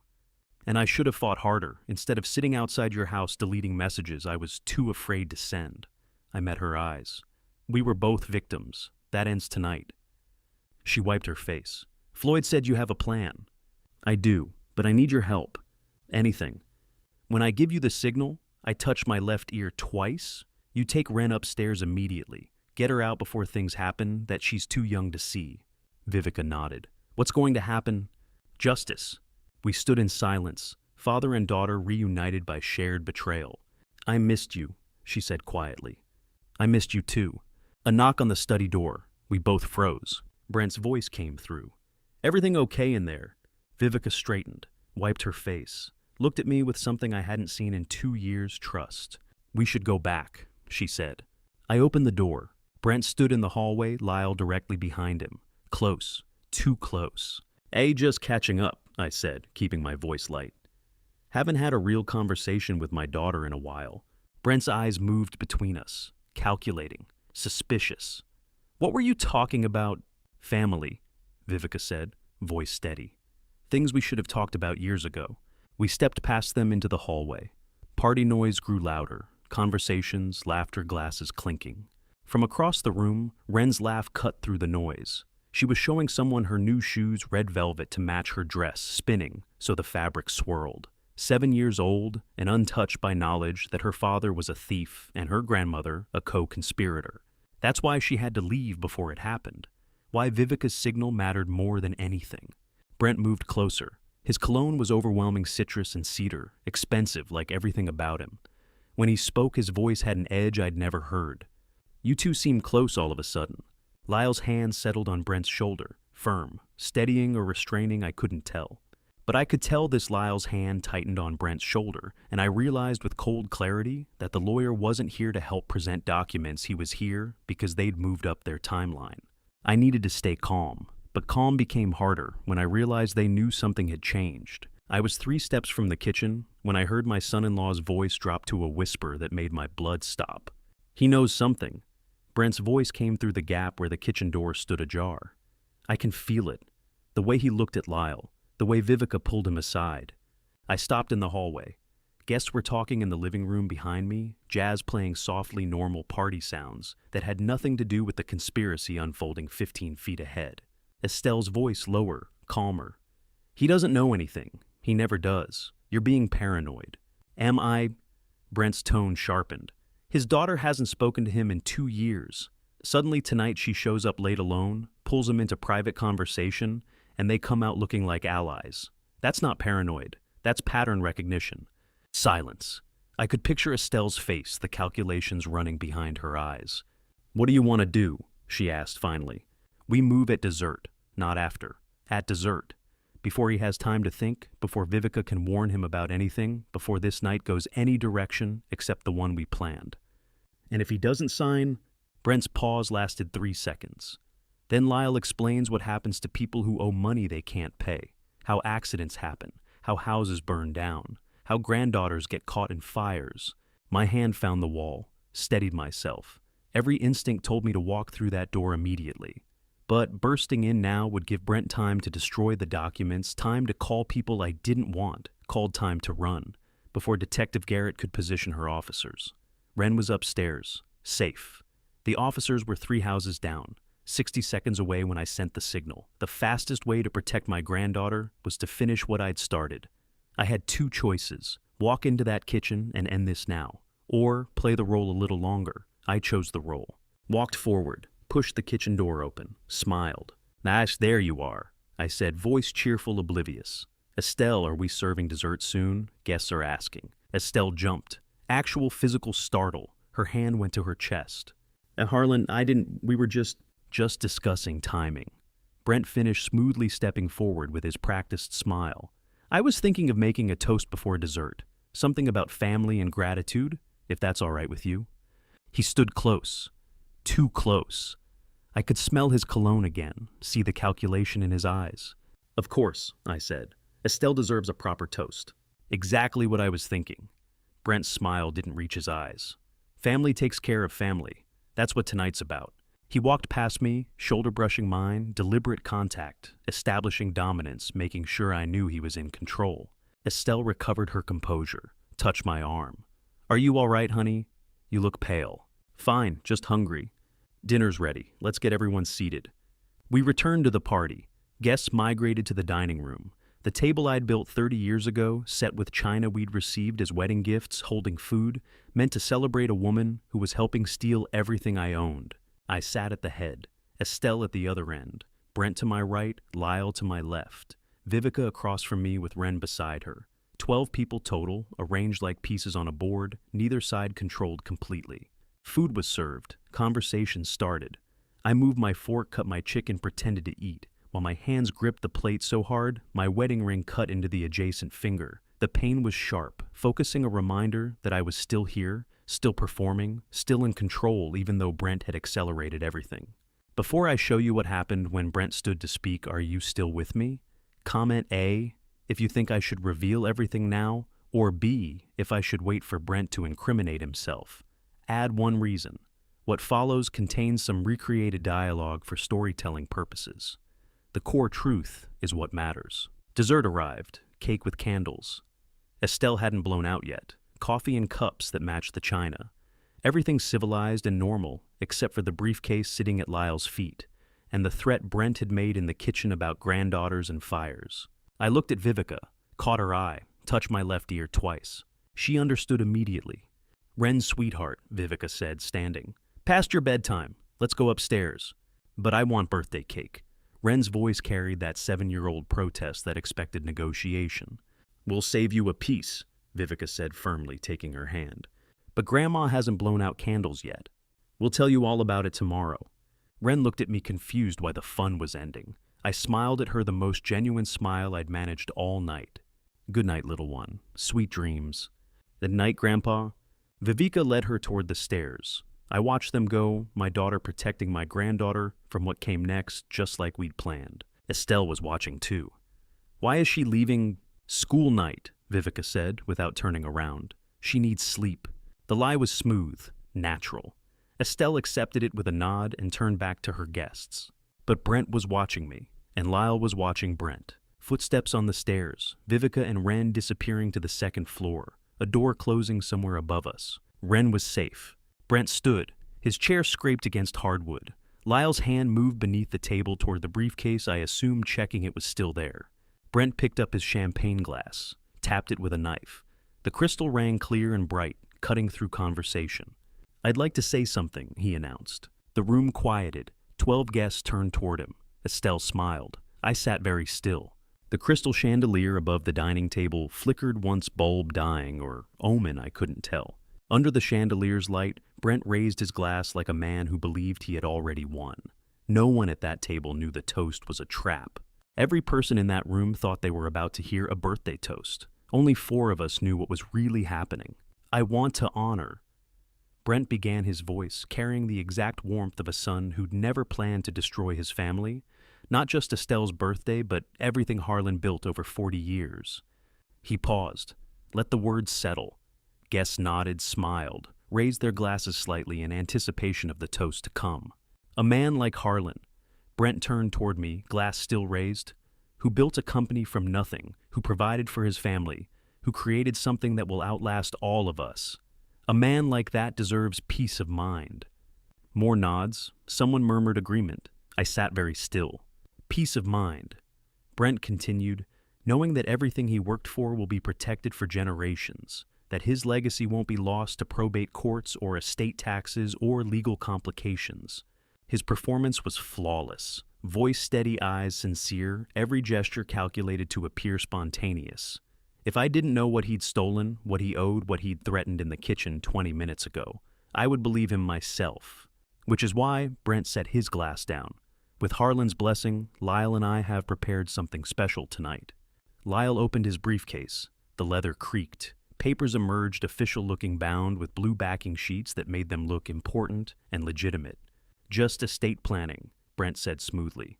Documents to protect what matters most, to ensure that when the time comes years from now, God willing, everything Harlan built passes smoothly to the people he loves. Lyle slid the papers across the table. They landed beside my dinner plate with a soft whisper of expensive bond paper. A pen followed. Black ink gold, clipped the kind lawyers use for signing important documents. Guests were smiling. This looked generous, thoughtful. A son-in-law helping his father-in-law prepare for the inevitable while everyone was together for a celebration. Estelle's hand covered mine. Warm, familiar. 40 years of that hand touching mine across dinner tables. "Just paperwork, darling," she whispered. "For us, for our family." I looked down at the documents. The top page had my name in bold letters. Below that dense legal text I would need to read carefully to understand. Except I already knew what it said. Property transfer authorization, power of attorney, documents that would sign away my house, my savings, everything I'd protected 6 months ago in Martin Caldwell's office. Documents that were worthless because I no longer owned what they were designed to steal. My thumb found my phone in my pocket, rested on the screen through the fabric, one tap away from ending 43 years of marriage, one tap away from destroying the woman sitting at the other end of this table, watching me with eyes that believed I was still the fool she'd been married to for 4 decades. Brent sat down, folded his hands, watched me with the patience of someone who thought he'd already won. "Take your time," he said. "Read it thoroughly. I want you to understand exactly what you're signing." The irony would have been funny if it wasn't happening at my dining room table in front of 12 witnesses. I picked up the pen, felt its weight. Expensive. Everything about this moment was designed to feel important, official, irreversible. Guests had returned to their dessert, giving us privacy for this family moment. The room filled with the soft sounds of forks on china coffee being poured, quiet conversations resuming. I pulled out my phone. Brent's eyes sharpened. "Is something wrong?" "And just checking the time," I said. "Want to make sure we don't keep everyone too late." My thumb moved across the screen. 3 taps. The emoji keyboard opened. 1 more tap. Rose emoji. Send. The message disappeared into the digital void. 3 houses away, Detective Simone Garrett's phone would light up with a single flower, and she would know it was time. I pocketed my phone, looked at the documents again. "And these are comprehensive," I said, buying time. Lyle did thorough work. Lyle inclined his head. "We wanted to ensure everything was covered. No ambiguity." "Of course." I turned pages, pretended to read. "And this transfers everything House Savings Company shares?" "Everything you specified," Brent said. "Complete protection for your assets." "Complete," I repeated. Outside, 3 houses down, Detective Garrett sat in an unmarked sedan with 2 uniformed officers.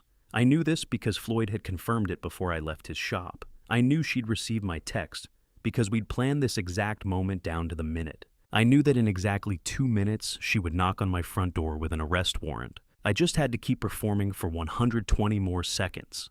"This clause here," I said, pointing to random text, "about the beneficiary designation. Can you clarify?" Brent leaned forward, explained something about trust structures and tax implications. His voice was smooth, confident, the voice of someone who'd done this before in Ohio, to a 70-year-old business owner who'd trusted his son-in-law right up until the moment he realized he'd been robbed. Estelle refilled my coffee. The gesture was automatic, domestic, 40 years of muscle memory that had nothing to do with the conspiracy she'd been planning for 18 months. A faint sound came from outside. Car door closing, soft, distant.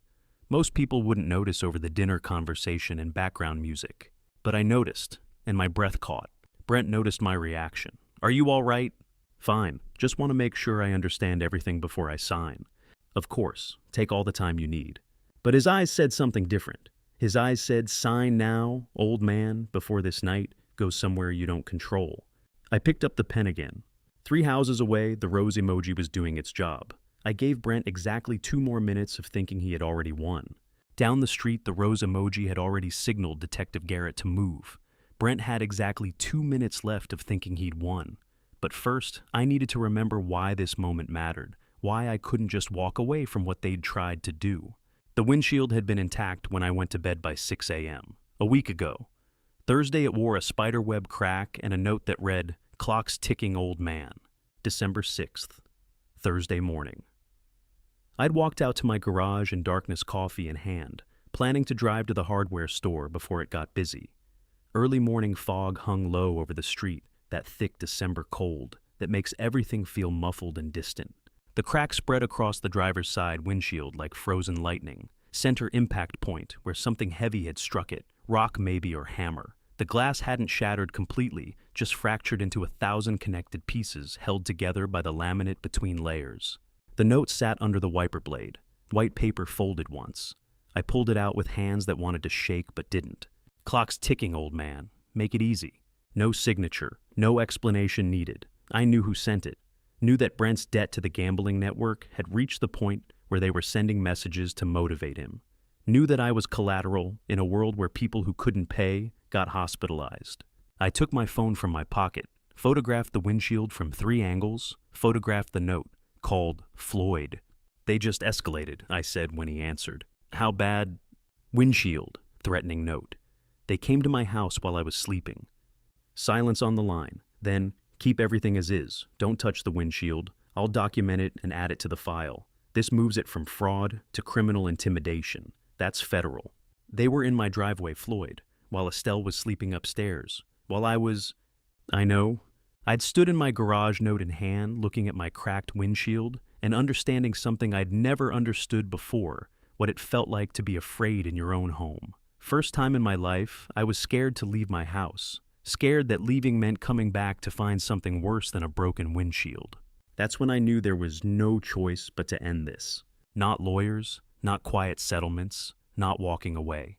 Ending it completely, publicly, permanently. The transition from flashback to present, from cracked windshield to dining room chandelier, felt like surfacing from underwater. I was sitting at my table, pen in hand, documents in front of me, 12 guests pretending to eat dessert while watching this family moment unfold. Brent across from me, with that patient expression. Lyle beside me, with his briefcase already closed. Estelle at the far end, hands folded, waiting for me to sign away everything, like the predictable old fool they thought I was. I looked at the documents, property transfer authorization at the top of the stack. Below that, business power of attorney. Yellow sticky tabs marking where I should sign, professional, official, fraudulent. I put the pen down, not threw it, not slammed it, just set it down carefully beside the papers with the quiet finality of a decision made. Brent noticed immediately. "Is something unclear?" "No, it's all very clear." "Then, before I sign anything," I said, voice calm and steady, "I'd like everyone to hear something." I reached into my pocket, pulled out my phone. The same phone I'd used to send the rose emoji 3 minutes ago. The same phone that held a recording Floyd had helped me make this afternoon in his flower shop.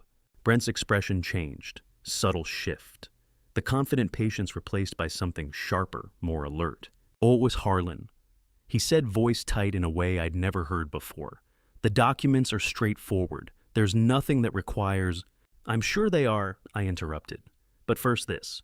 I set the phone on the table, turned the volume to maximum. My thumb found the play button. Estelle leaned forward. "Honey, what are you..." "Just listen," I said. Brent's hands pressed flat against the table. Lyle's hand moved toward Brent's arm. Stopped, withdrew. The room had gone quiet. Guests had stopped pretending to eat. Everyone was watching now this family moment that had suddenly become something else. My thumb hovered over the play button. One tap and everything Brent and Estelle had planned for 18 months would unravel in front of 12 witnesses. One tap and 40 years of marriage would end in a recording made in a flower shop 4 hours ago. Brent was staring at my phone, his jaw tight. The perpetual confidence I'd seen since that first dinner in 2016, when he'd asked those 2 specific questions about my business, had cracked. His eyes showed something I'd never seen before: fear. "You don't want to do this," he said quietly. "Actually," I replied, "I've been ready for this since the moment I understood what that single word meant." Estelle's face went pale. She understood then. Understood that I'd been in Floyd's shop. Understood that I'd heard something I wasn't supposed to hear. Lyle started to stand. "Mr. Mercer, as legal counsel, I must advise—" "Sit down," I said, not loud, not aggressive, just final. He sat. My thumb hovered over the play button, phone speaker aimed at 12 witnesses who had no idea their pleasant dinner party was about to become a crime scene. Brent's eyes, for the first time since 2016, showed something other than confidence recognition, that he'd been outplayed. I pressed play, and my son-in-law's voice filled the dining room like poison gas. "Tonight he'll sign," Brent's recorded voice said, clarity perfect despite the flower shop's background noise. "After this birthday party, the house savings account, business residuals, everything will be ours." A woman's voice responded. Estelle's voice unmistakable even through phone static. Finally, the single word landed like a grenade. 12 faces turned toward the sound. Conversation died mid-sentence. Marcus Vance's wine glass stopped halfway to his lips. Eleanor Bradford's fork clattered against her plate. The candles Vivica had arranged down the table's center line flickered in the sudden stillness, casting shadows that made everyone look guilty. Only Brent moved, standing so abruptly his chair scraped backwards 6 inches, leaving marks on Vivica's hardwood floor. "Dad, what is this?" His voice carried the exact tone he'd used in 2019 when questioning vendor invoices, reasonable confusion, masking calculation. I didn't answer. Let the recording speak. Brent again from 3 days ago. "The old man trusts everyone. He'll sign whatever I put in front of him." "Estelle, what about Floyd?"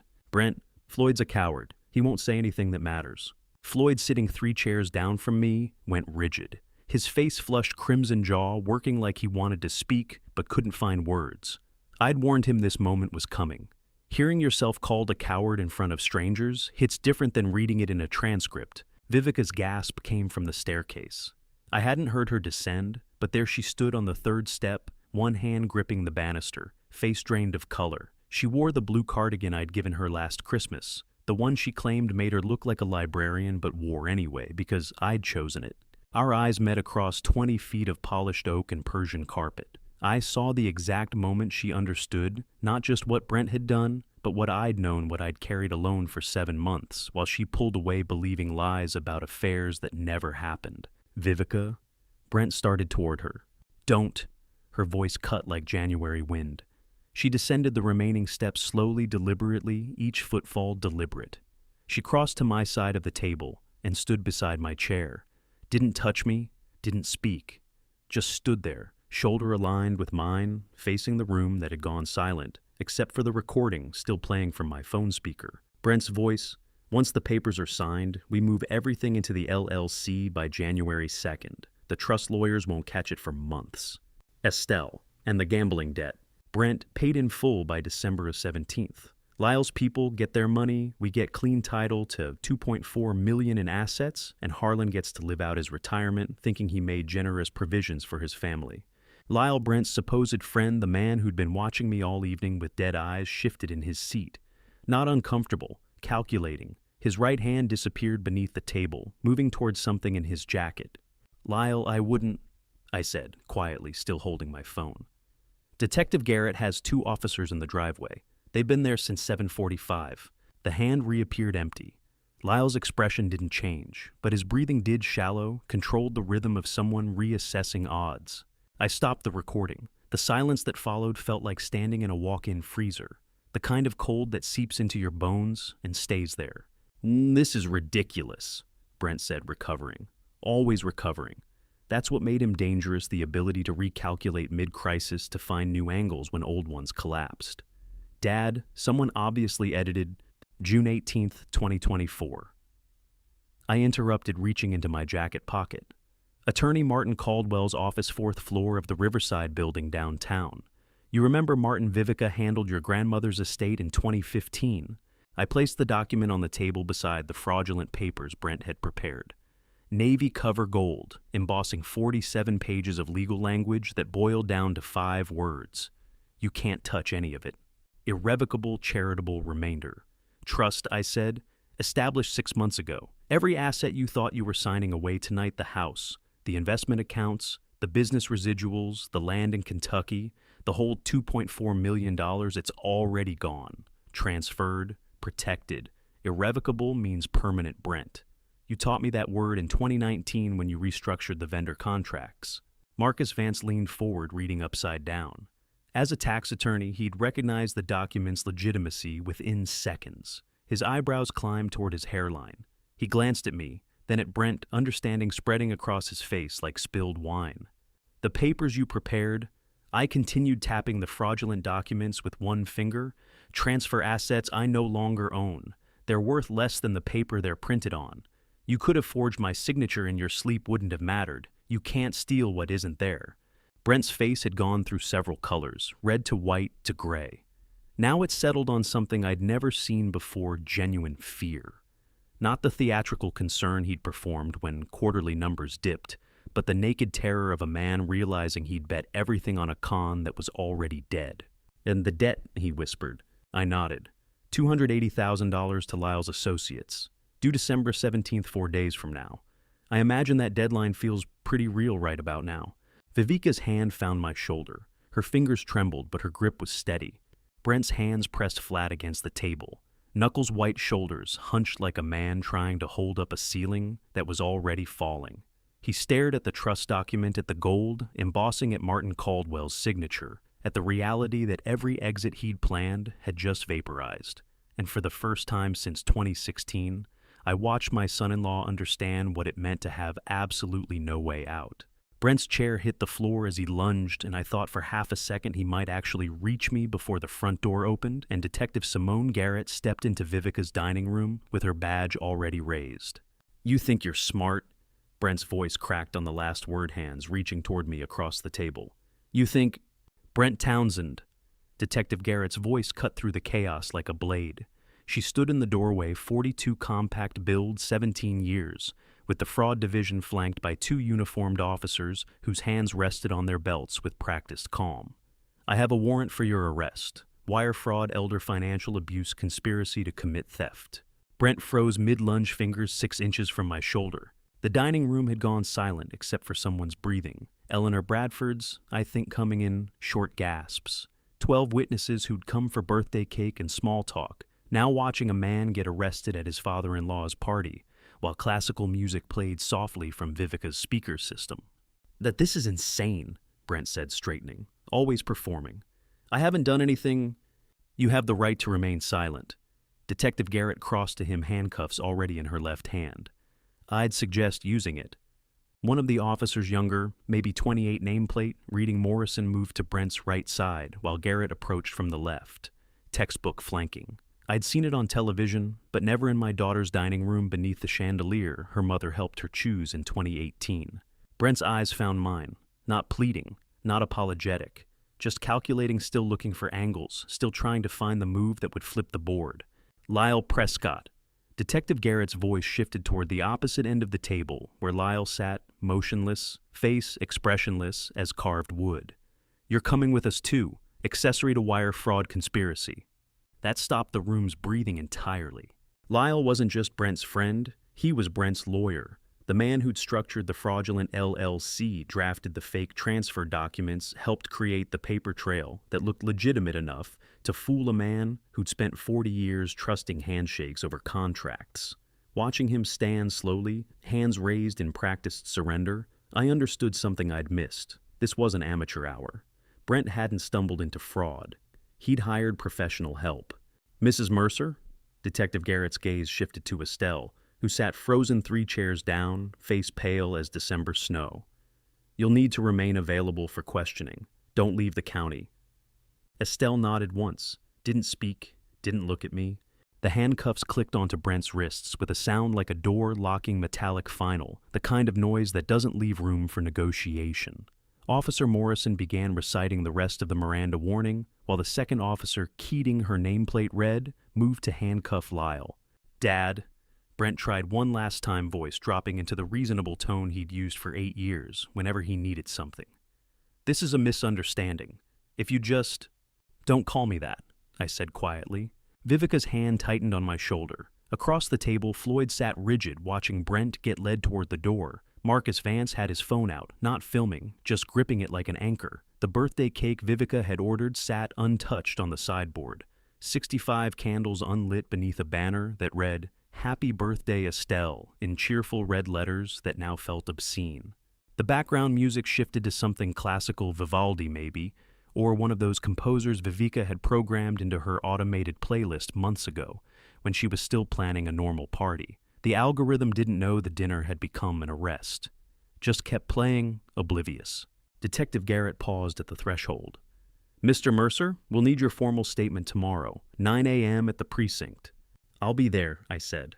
The door closed behind them at 8:23 p.m., according to the grandfather clock in Vivica's hallway, the one her grandmother had left her, the one that chimed every 15 minutes with Westminster tones. 2 minutes later, the room remained frozen. Nobody spoke. Nobody moved. We'd all just watched a family implode in the time it takes to eat dessert. I stood slowly, Vivica's hand sliding off my shoulder. "Excuse me." The kitchen was empty when I entered, or I thought it was, until I saw Estelle sitting at the island, hands folded in front of her, like she was praying. She wasn't.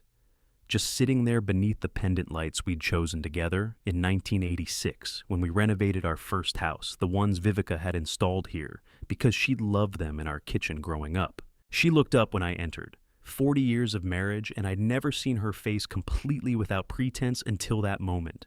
No performance, no careful expression. Just exhaustion. "How long have you known?" she asked. "Long enough."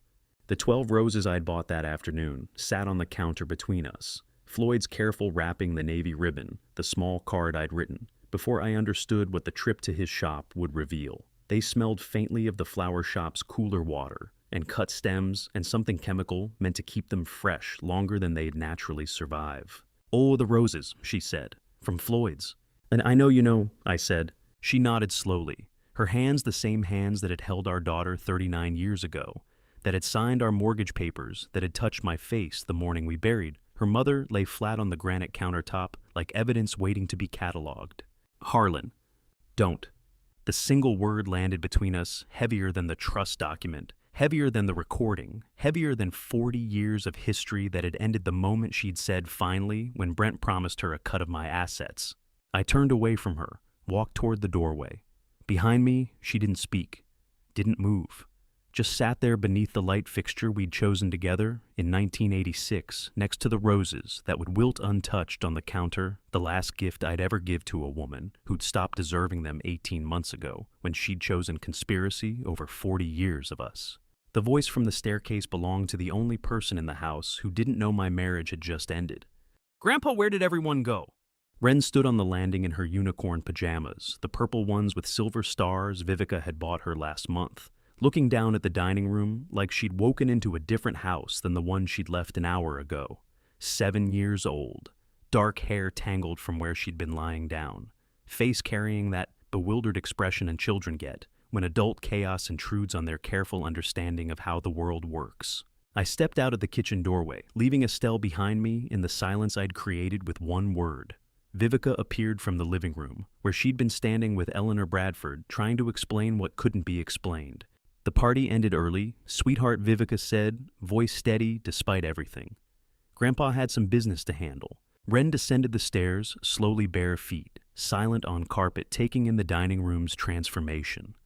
Empty chairs pushed back at odd angles, wine glasses abandoned mid-sip.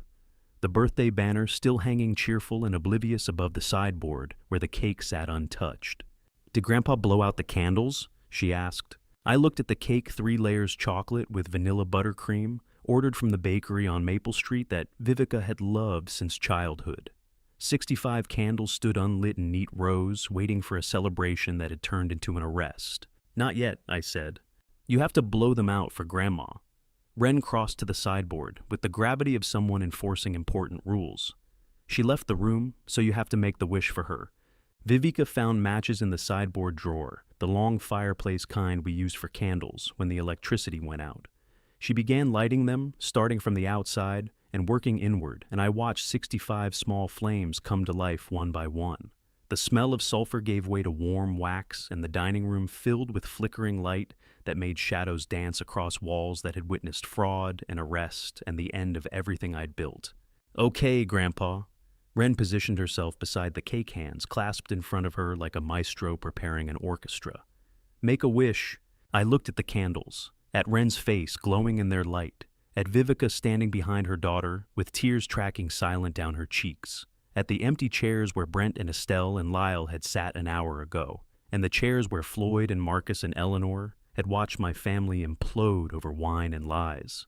I took a breath and blew. 65 candles died in 3 exhales, smoke curling upward in thin streams that smelled like birthdays from decades past. The room went dark for half a second before Vivica found the light switch, and when illumination returned, Wren was clapping. "What did you wish for Grandpa?" I looked at my granddaughter, 7 years old, protected upstairs while her father got arrested, still believing the world made sense because the adults around her worked hard to keep it that way. I looked at Vivica, 39 years old, marriage destroyed, standing in the wreckage of her dinner party with mascara-streaked cheeks and her mother's eyes. I wished for her to find peace, I said, and for what matters to stay. Wren frowned processing this. "But you're supposed to wish for something you don't have." "Sometimes," I told her, "you make a wish on behalf of someone who forgot how." Vivica's hand found her mouth. Her shoulders shook once, then steadied. Wren, satisfied with the logic of adults being weird, asked if she could have a piece of cake. Vivica cut her a corner, sliced the piece with the most frosting, and sent her back upstairs to eat it in bed, a rule breaking that felt appropriate for a night when everything else had broken too. The dining room settled into silence after Wren's footsteps faded. Just me and Vivica and the debris of a party that had served its purpose in ways I'd planned and ways I hadn't. The Navy notebook Floyd had given me that afternoon sat on the table where I'd left it before the arrests, 7 months of surveillance condensed into 70 pages of careful documentation. It looked like a gravestone marking the burial of everything I'd thought I knew about the people I'd loved. The front door opened at 9 p.m., according to Vivica's grandfather clock. Floyd stepped inside without knocking. 53 years of friendship earned that privilege and surveyed the dining room with the careful assessment of someone who'd expected chaos, but still needed to see its specific shape. "Are you okay?" he asked. I breathed. Actually breathed. First real breath since I'd pressed play on that recording. "Yeah," I said, "I am." Floyd crossed to Vivica, who stood beside the sideboard, holding the cake knife like she'd forgotten what to do with it. "Vivica, I've known you since you were 5 years old, and your dad brought you to the shop to pick out flowers for your mom's birthday. You're going to be okay." She nodded, not trusting her voice. Floyd lifted the Navy notebook from the table, held it up. "Detective Garrett asked me to make sure this got to her. 7 months of documentation, everything she'll need for the prosecution." "Thank you," I said. The words felt insufficient for what he'd done, the surveillance, the courage to call me that morning in the flower shop, the friendship that had anchored me through 7 months of knowing my marriage was a performance. "Floyd, I've been friends since 9th grade, he said quietly. "I owe you more than that. 53 years, 9th grade to 68. Longer than my marriage, more honest than my marriage, worth more in the end than 40 years of vows that had stopped meaning anything 18 months ago when Estelle chose conspiracy over us." "Dorothy's waiting in the car," Floyd said. "I should take the flowers home, Floyd." I gestured toward the kitchen, where the 12 roses sat on the counter, navy ribbons still perfect. Floyd's careful wrapping unchanged, despite everything that had happened since I'd bought them. "Dorothy likes roses." Floyd looked at me. Understanding passed between us, without words, what those flowers had meant this afternoon. What they meant now, what they'd become in the hours between purchase and arrest. He accepted them with both hands, 12 stems wrapped in paper that still bore the price tag from this afternoon. The flowers meant for a wife's birthday would ride home in Dorothy Ashford's passenger seat instead, final proof that some betrayals redirect love rather than destroy it. The federal charges came through on Monday morning, 4 counts with language so cold It made 40 years of marriage feel like a footnote in someone else's case file. Detective Garrett called at 8:47 a.m. while I stood in my kitchen drinking coffee that tasted like nothing. She'd transferred the case to the FBI 3 days after the arrests, once the scope became clear. What started as elder financial abuse in one Connecticut dining room had metastasized into wire fraud across state lines, extortion tied to organized gambling networks, conspiracy charges that reached beyond Brent, into structures the federal government had been tracking for 18 months. Brent Townsend faces 4 federal counts. She said, voice carrying the satisfaction of someone who'd built a case brick by brick and watched it hold. Wire fraud under 18 U.S.C. Section 1343 Elder Financial Abuse under Connecticut Statute 53A-122 Conspiracy and Extortion related to the gambling network. The FBI wants him, they want Lyle, they want everyone connected to those gambling debts. I set my coffee down. Through the kitchen window, December sun hit the frozen lawn at an angle that made everything look sharp and unforgiving. What about Estelle? I asked. Conspiracy and financial fraud. She's cooperating, but that doesn't erase 18 months of active participation. The prosecutor thinks she'll plead out a void trial, but she's looking at probation minimum, possibly supervised release. 40 years, reduced to conspiracy charges and plea negotiations. The gambling network, Detective Garrett continued, is bigger than we thought. Lyle Prescott wasn't just Brent's lawyer, he was the network's legal fixer. Helped structure debt collections through shell companies, made extortion look like legitimate business transactions. The FBI has been building a RICO case for over a year. Your son-in-law just gave them the entry point they needed. So Brent's betrayal, my personal disaster, my family's implosion, was actually the loose thread that unraveled something federal. The $280,000 he owed wasn't personal gambling debt. It was leverage in a criminal enterprise that spanned 3 states and involved enough money to justify FBI jurisdiction. Lyle's law license, I asked, temporarily revoked. Connecticut State Bar initiated formal disbarment proceedings last Friday. He'll never practice law again, even if he avoids prison. I thought about Lyle sitting at Vivica's table, dead eyes watching me all evening, hand moving towards something beneath the table, before I'd warned him about the officers waiting outside. Professional criminal dressed as dinner guest. There's one more thing, Detective Garrett said. The Ohio case from 2016, the fraud case Brent walked away from. The victim there, a woman named Patricia Holbrook, is joining a civil suit. She wants restitution for the $180,000 he stole from her mother's estate. Of course she did, because Brent hadn't just betrayed me. He'd made a career of betraying people, and I was simply the most recent target. Martin Caldwell called 2 hours later. I was still in the kitchen, still holding coffee I hadn't finished, staring at paperwork that had started piling up the moment the arrests went public. The attorney who'd helped me establish the irrevocable trust now handled the aftermath of using it. They're asking if you'll testify, Martin said without preamble. Federal trial probably next fall. Prosecution wants you to walk the jury through the timeline, the surveillance, the fake affair, texts, the fraudulent documents, everything. I looked at the stack of papers on my kitchen table. Legal documents, financial statements, copies of the trust copies of Floyd's Navy notebook, with 7 months of evidence compiled in careful handwriting. They looked like gravestones marking everything Brent had tried to steal and everything I'd lost while protecting it. Yes, I said. I want to look him in the eye in court. Martin paused. Harlan, you know what that means. Cross-examination. Defense attorneys will... I know what it means. I'll testify. 2 weeks after the party on a Saturday morning that smelled like snow that hadn't fallen yet, someone knocked on my front door at 9:15 a.m. Vivica stood on my porch with Ren beside her small backpack, hanging off one shoulder, decorated with the same unicorns as her pajamas.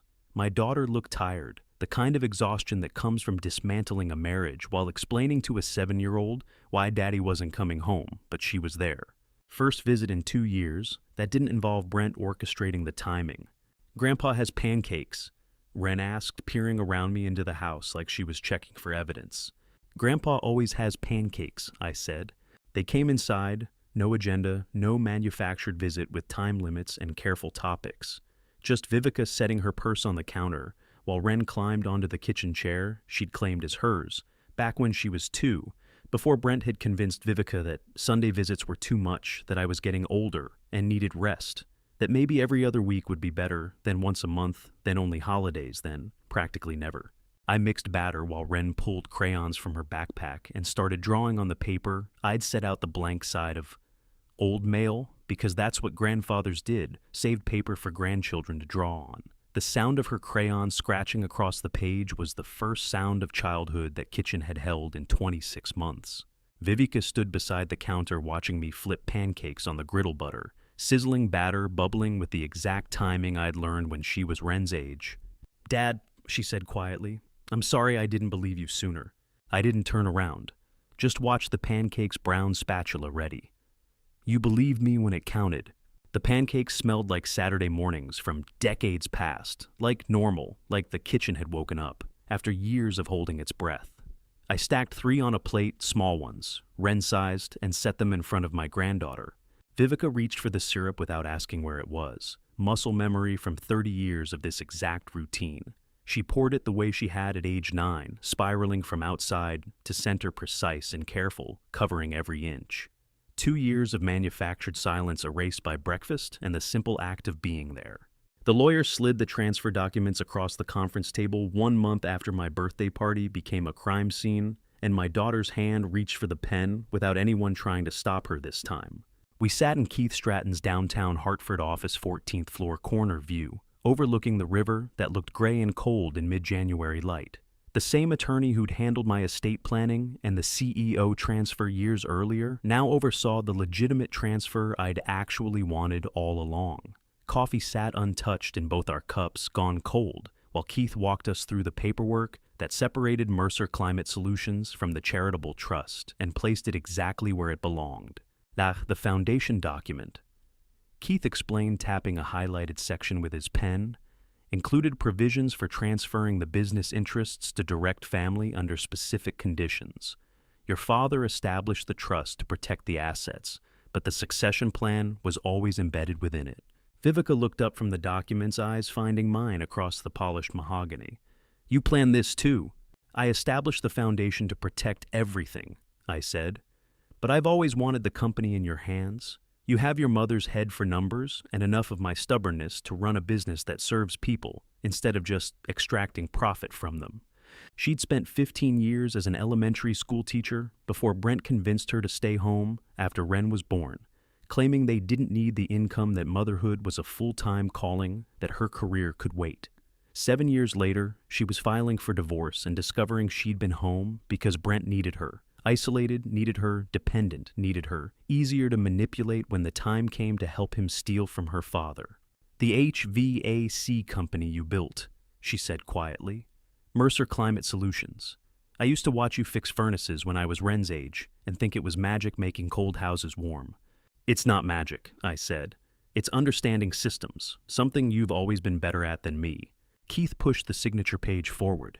"Miss Townsend, if you'll sign here, and initial here, the transfer is complete." Vivica picked up the pen, nice one weighted the kind lawyers keep for documents that matter, and signed 3 times without hesitation. Her signature looked like her mother's careful loops, firm downstrokes, the muscle memory of someone who'd graded thousands of algebra tests with that same pen control. Congratulations," Keith said, collecting the pages. "Mercer Climate Solutions is officially yours." I looked out the window at Hartford's skyline, at the buildings I'd watched rise during 43 years of running a business that started with 1 truck and a reputation for showing up when I said I would. 5 years ago, I'd handed the keys to the wrong person because I'd trusted a son-in-law's MBA over my daughter's judgment. Today I was watching her take ownership of something she should have inherited the day I retired, instead of waiting for betrayal to clear the path. The company would survive me now. It would continue in hands that understood what it meant to serve people instead of exploit them. That was enough. 1 week after the party, when the arrests were still raw, and my marriage was still ending, and I was still figuring out how to be a 68-year-old man whose entire understanding of family had imploded, I walked back into Ashford Flowers on a Friday afternoon that smelled like snow. The bell above the door rang with the same bright chime it had a week earlier, announcing my arrival to the same space where I'd hidden in the storage room and heard my son-in-law plan my destruction. The same bell that had rung when Brent left the shop, when Floyd found me standing among the buckets with my world collapsing. Sound unchanged, meaning transformed completely. Floyd stood behind the counter, but his shoulders weren't rigid this time. No tension, no fear, just my oldest friend arranging carnations in a display that would sit in the front window until someone bought them for occasions that didn't involve conspiracy. "What are you buying today?" he asked. "Yellow roses," I said. "A bouquet." "For whom?" "For Vivica." Floyd nodded and moved toward the cooler where roses waited in metal buckets organized by color. Yellow for friendship, for new beginnings, for relationships being rebuilt after years of manufactured distance. Not red. Red was for romance, for marriages, for relationships that still carried heat instead of ash.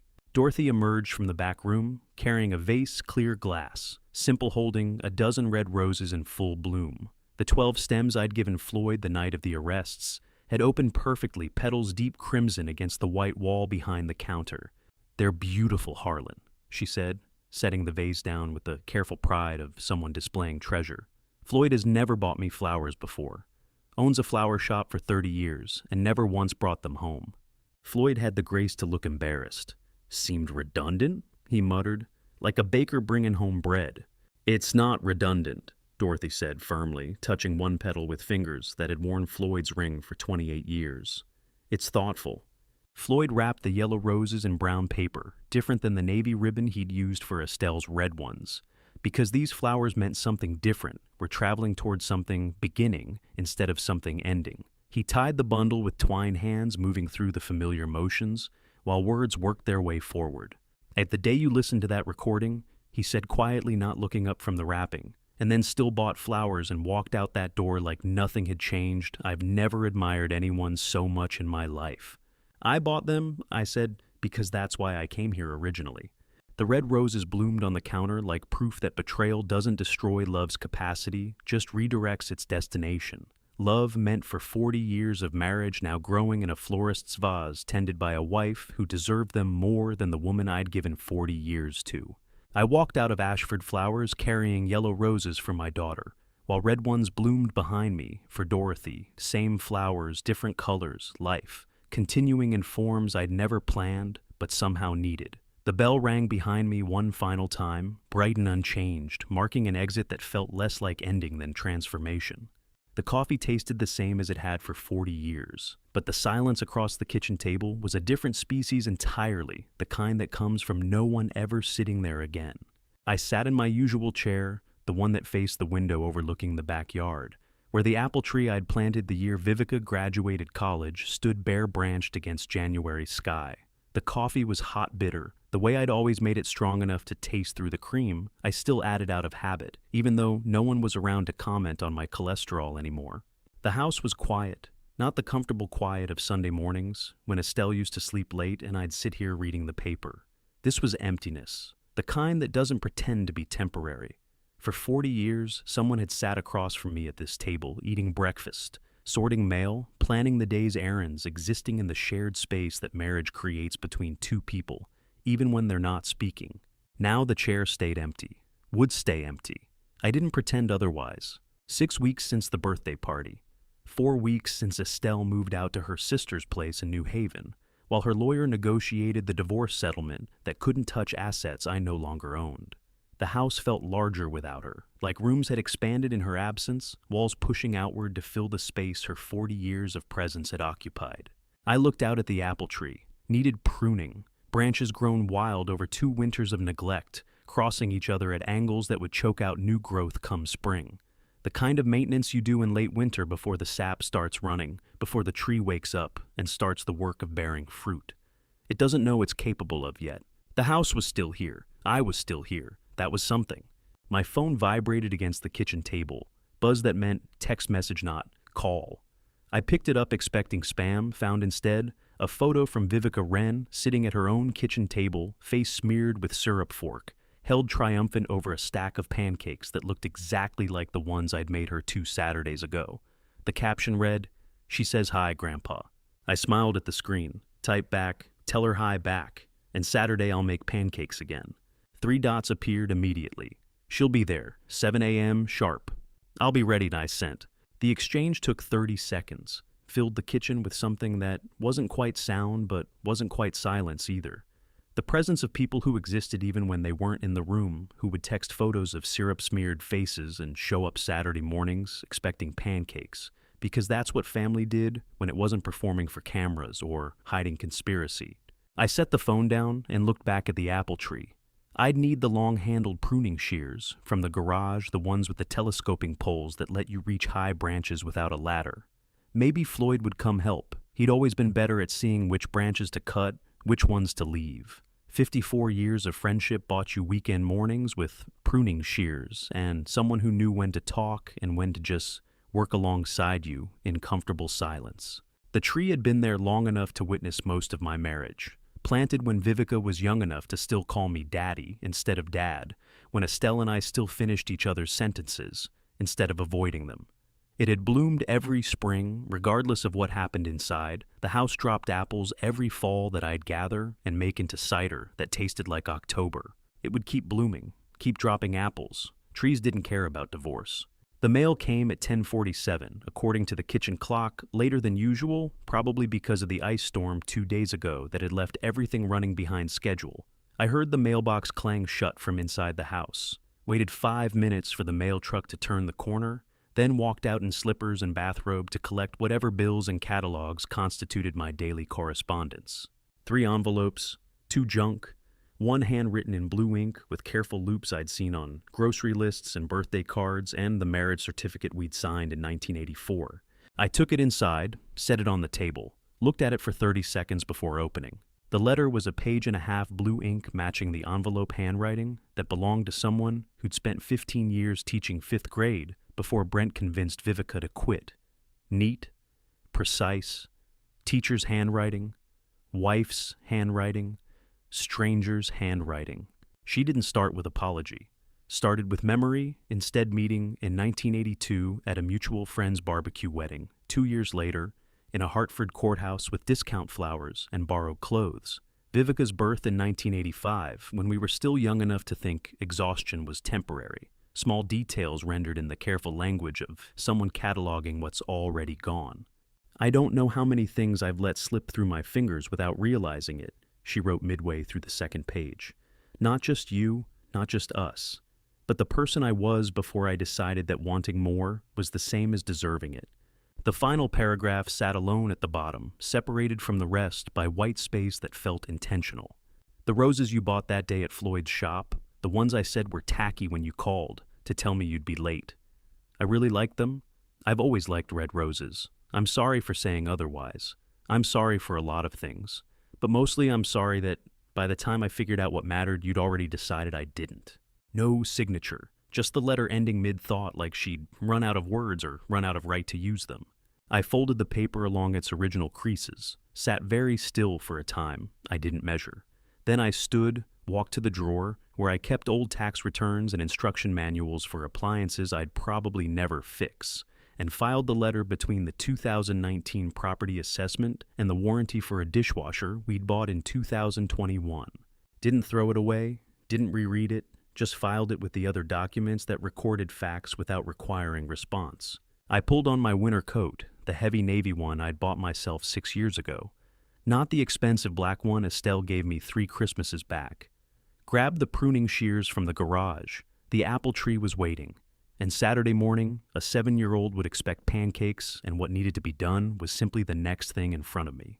The red light caught me Friday afternoon directly in front of Ashford Flowers, and through the window, I could see Floyd putting up a small, hand-lettered sign, "Fresh roses $12. Same price as 6 weeks ago when I'd walked in needing flowers for a wife's birthday, and walked out with evidence that would end my marriage and save everything else.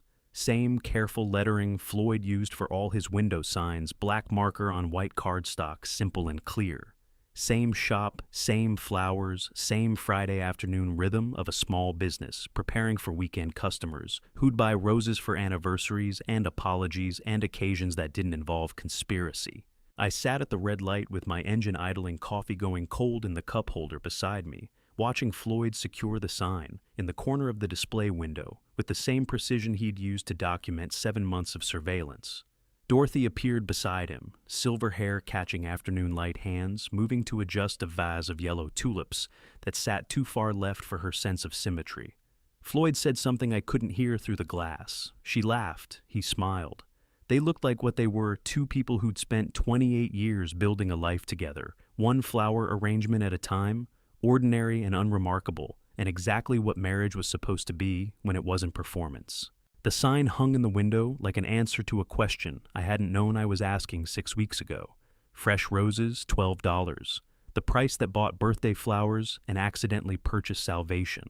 The transaction that should have been forgettable, $12 on a December afternoon impulse buy, thoughtless gesture, but instead became the hinge point between everything before and everything after.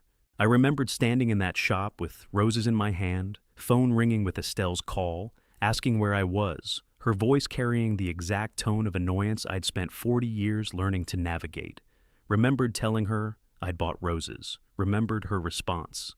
Red roses, Harlan, those are so tacky. And the way something small had shifted in my chest. Not broken, just noticed. Floyd stepped back from the window, examined the sign's placement with the focus of someone who understood that details mattered. Dorothy touched his shoulder in passing casual gesture, the kind married people make without thinking, because touch is language after enough years. They looked content. They looked like they belonged in that window frame, on that Friday afternoon lives, continuing in the shape they had chosen, instead of the shape someone else had tried to force them into. The light was still red. Traffic waited. The world kept turning at red light speed, slower than urgency, faster than stillness. I thought about the price of things. $12 for roses that exposed a conspiracy. $2.4 million someone tried to steal. 40 years of marriage that ended in a kitchen with one word, don't. 2 years of manufactured distance from my daughter. 7 months of surveillance condensed into a Navy notebook. One birthday party that became a crime scene. 68 years of building a life that someone decided was easier to steal than earn. The light turned green-red to yellow, to green traffic signal, giving permission to stop looking backward and start driving forward. I pressed the accelerator, didn't pull into Floyd's parking lot, didn't stop for flowers I didn't need. Just drove past the shop where everything had changed because I'd made the smallest decision, buy roses even when they weren't wanted, because that's what you did on your wife's birthday, even when the marriage had stopped feeling like the thing you'd signed up for 40 years ago. In my rearview mirror, Floyd and Dorothy moved away from the window, returning to work that would continue whether I stopped or drove past, whether anyone bought roses today or waited until tomorrow. The sign stayed visible for 3 more seconds before the turn took it out of sight. Fresh roses, $12. Same price it had been. Same price it would be next Friday when someone else walked in needing flowers, and maybe if they paid attention, if they listened, if the universe was feeling particularly ironic, got salvation thrown in for free. I smiled. Not the performance smile I'd worn through Thanksgiving dinners and birthday parties while Brent calculated how to rob me. Real smile. The kind that comes from surviving something you didn't think you'd survive, and discovering that the pieces left over were actually the pieces that mattered. They tried to take so much. 40 years of trust that I'd built with handshake deals and showing up when I said I would. 2 years with my daughter that Brent had stolen through manufactured distance and fake affair evidence. The ordinary mornings that seemed unremarkable, coffee at the kitchen table, mail sorted into piles, weekends pruning apple trees, but turned out to be everything when you measured them against their absence. But the house was still mine. Protected by a trust I'd established 6 months before the birthday party became a crime scene before the arrests, before the moment I pressed play and watched 40 years of marriage end in real time. The company was still my family's, transferred to Vivica's hands where it belonged, where it should have gone 5 years ago, if I'd trusted my daughter's judgment over my son-in-law's MBA. And my daughter, after 2 years of manufactured silence, after 26 months of being told I was too old, too tired, too much trouble for regular visits, my daughter knew who her real father was. Not the man who'd married her for access to assets. The man who'd blown out 68 birthday candles and wished for exactly what he had. Her standing beside him, hand on his shoulder, choosing him when it counted. What's the price of everything that matters? Turns out exactly $12 if you're paying attention. I drove through the intersection, past the flower shop toward home, where an apple tree waited for pruning, and Saturday morning, a 7-year-old expected pancakes. And Monday, I'd probably get called about testimony dates for a federal trial I'd promised to attend. Life continuing. Not the life I'd planned, not the marriage I'd expected to carry into retirement, But life nonetheless transformed and smaller and somehow larger than everything I'd almost lost. All it cost me to stop them to protect the house and the company and the relationship with my daughter and the ordinary mornings that were everything was $12 worth of roses I'd bought on a December afternoon, because that's what husbands did on wives' birthdays. $12. Best money I ever spent. And to you listening to my story, remember this betrayal doesn't always announce itself with warning signs. I trusted too easily. For 40 years, I believed loyalty and love were the same, that marriage meant partnership instead of performance. I handed my business to a man I barely knew because he said the right things at family dinners. Don't make my mistake. Trust isn't given freely just because someone married into your family. Trust is earned through actions that match words. Family betrayal cuts deeper than any other kind because it comes from people who are supposed to protect you. When your own wife and son-in-law conspire against you, when family betrayal becomes your reality instead of something you hear about in stories, you learn that blood and marriage don't guarantee loyalty. But here's what I also learned. I walked into that flower shop at exactly the right moment. $12 worth of roses saved everything because life put me there when I needed to hear the truth, painful as it was. If this story resonated with you, please leave a comment below. Tell me what you would have done differently, or share your own experience with family betrayal if you're comfortable. And if you know someone who needs to hear this, please share it with them. Subscribe to Revenge Dad for more stories about standing up when the people closest to you try to tear you down. Thank you for staying until the very end. Your time means more than you know. As a final reminder, this story contains fictionalized elements for storytelling purposes, but the lessons about vigilance, evidence, and protecting what you've built, those are real and worth remembering.